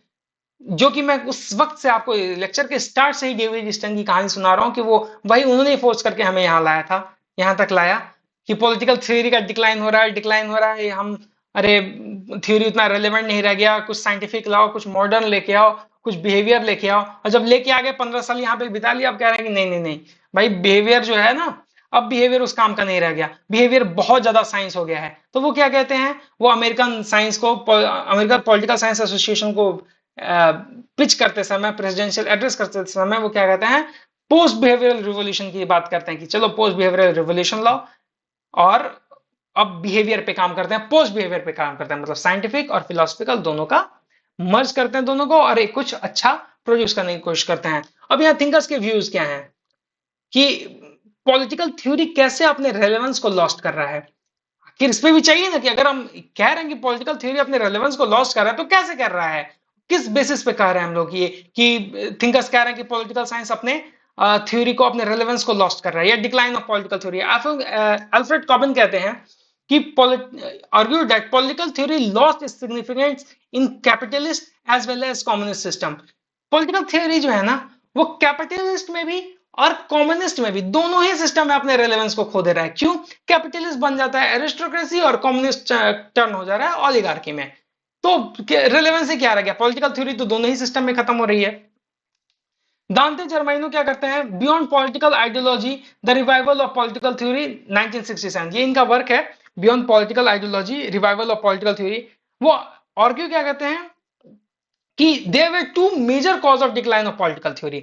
बेसिकली आप तो समझ ही रहे हो कि डिक्लाइन थ्योरी मतलब पॉलिटिकल थ्योरी के डिक्लाइन के तो दो ही मेजर कारण ये बता रहे हैं। सबसे पहला, craze for positivism, scientific approaches के लिए इतना ज्यादा क्रेज होना, और दूसरा, culmination of ideological evolution into marks. अब आइडियोलॉजिकल इवोल्यूशन इतना ज्यादा होना, आप आपने आइडिया समझा है क्या मार्क्स का? चलो मार्क्स के टॉपिक में कवर करेंगे। आप बेसिक समझ लो कि दांते जर्माइनो क्या कहते हैं कि लोगों का इतना जो क्रेज है ना पॉलिटिकल थिंकर्स का, positivism, data science, empirical studies, इन चीजों की वजह से पॉलिटिकल थ्योरी अपना रेलेवेंस खो दी है। दूसरा, इतना ज्यादा आइडियोलॉजिकल इवोल्यूशन हो चुका है ना, मार्क्स ने हिस्टोरिकल मटेरियल इतना ज्यादा इवोल्यूशन की बात की है ना, हिस्टोरिकल मटेरियलिज्म, आप पढ़ोगे इन सारी चीजों को, मैं आपको समझाऊंगा। इतना ज्यादा आइडियोलॉजी पे बात कर दी ना उन्होंने, एक कैमरा ऑब्सक्यूरा का कॉन्सेप्ट दिया है उसने, बेस और सुपर स्ट्रक्चर का कॉन्सेप्ट दिया है उसने, 500 उसने बुर्गेज और कैप ये प्रोलिटरेट का कॉन्सेप्ट दिया। इतने सारे आइडियोलॉजिकल पर्सपेक्टिव को रख दिया है ना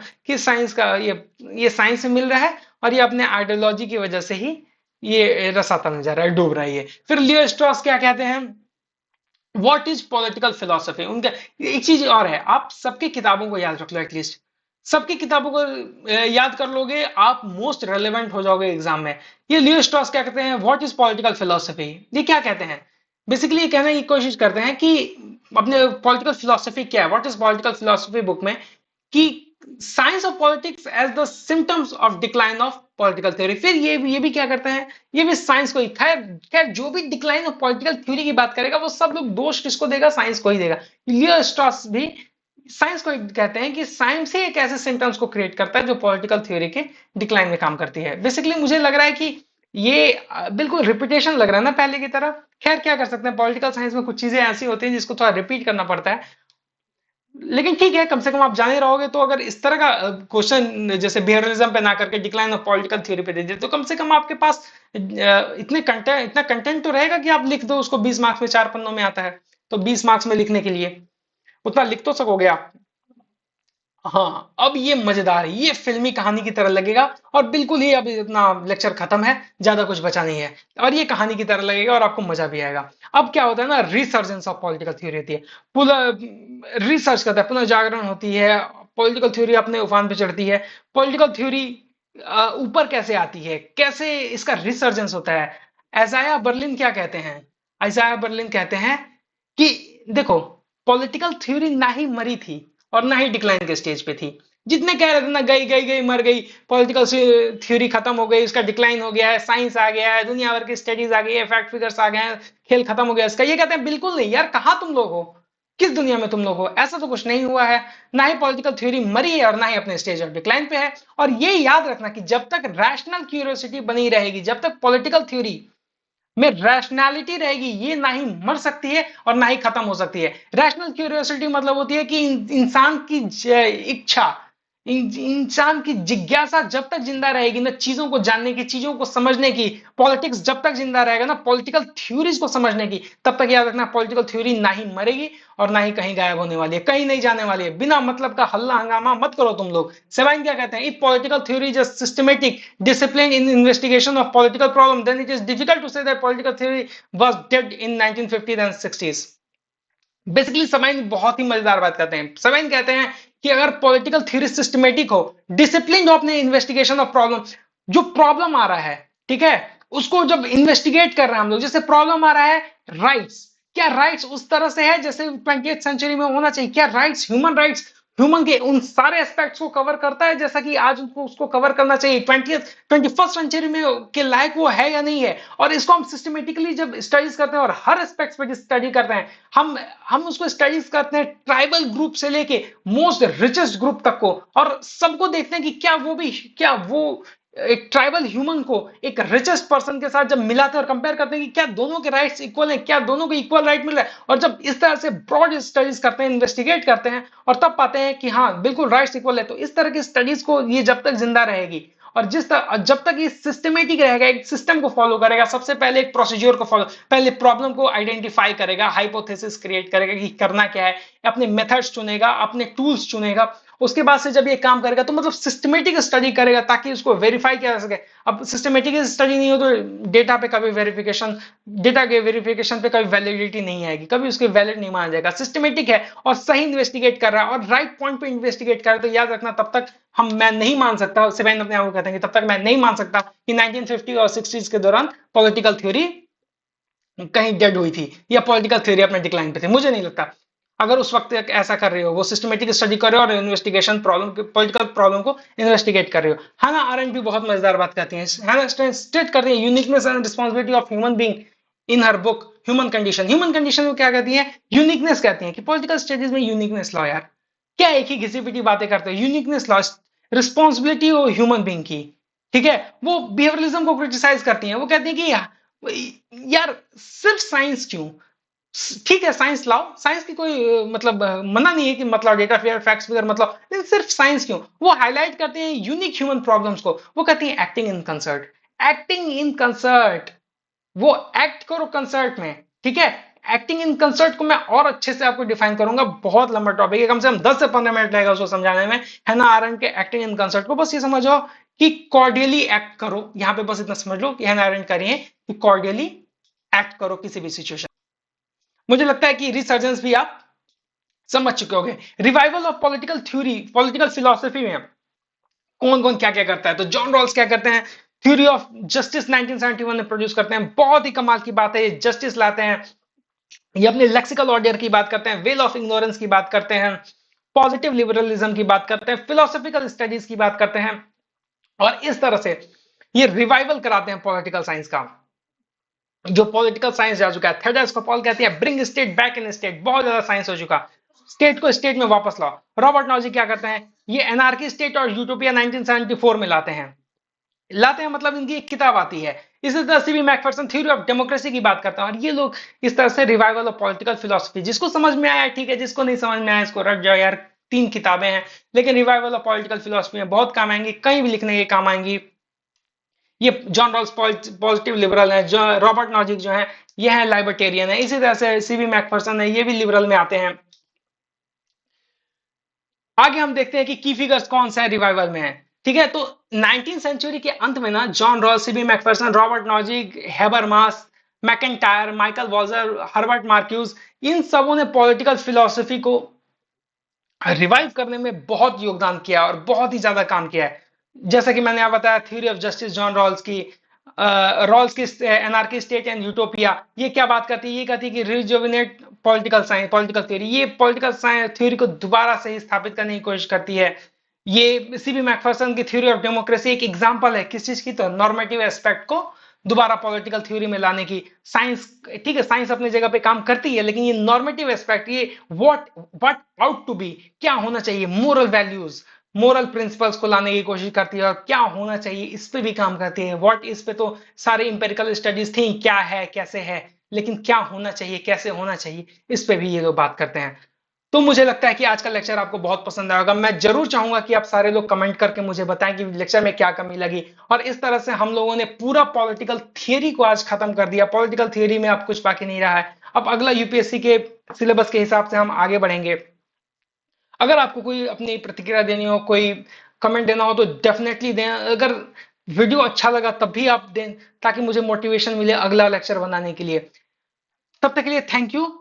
आशा करता हूं कि आपको ये लेक्चर बहुत अच्छा लगा होगा और आप आगे भी मेरे साथ जुड़े रहेंगे पूरा पॉलिटिकल साइंस के लेक्चर को कवर करने के लिए। धन्यवाद।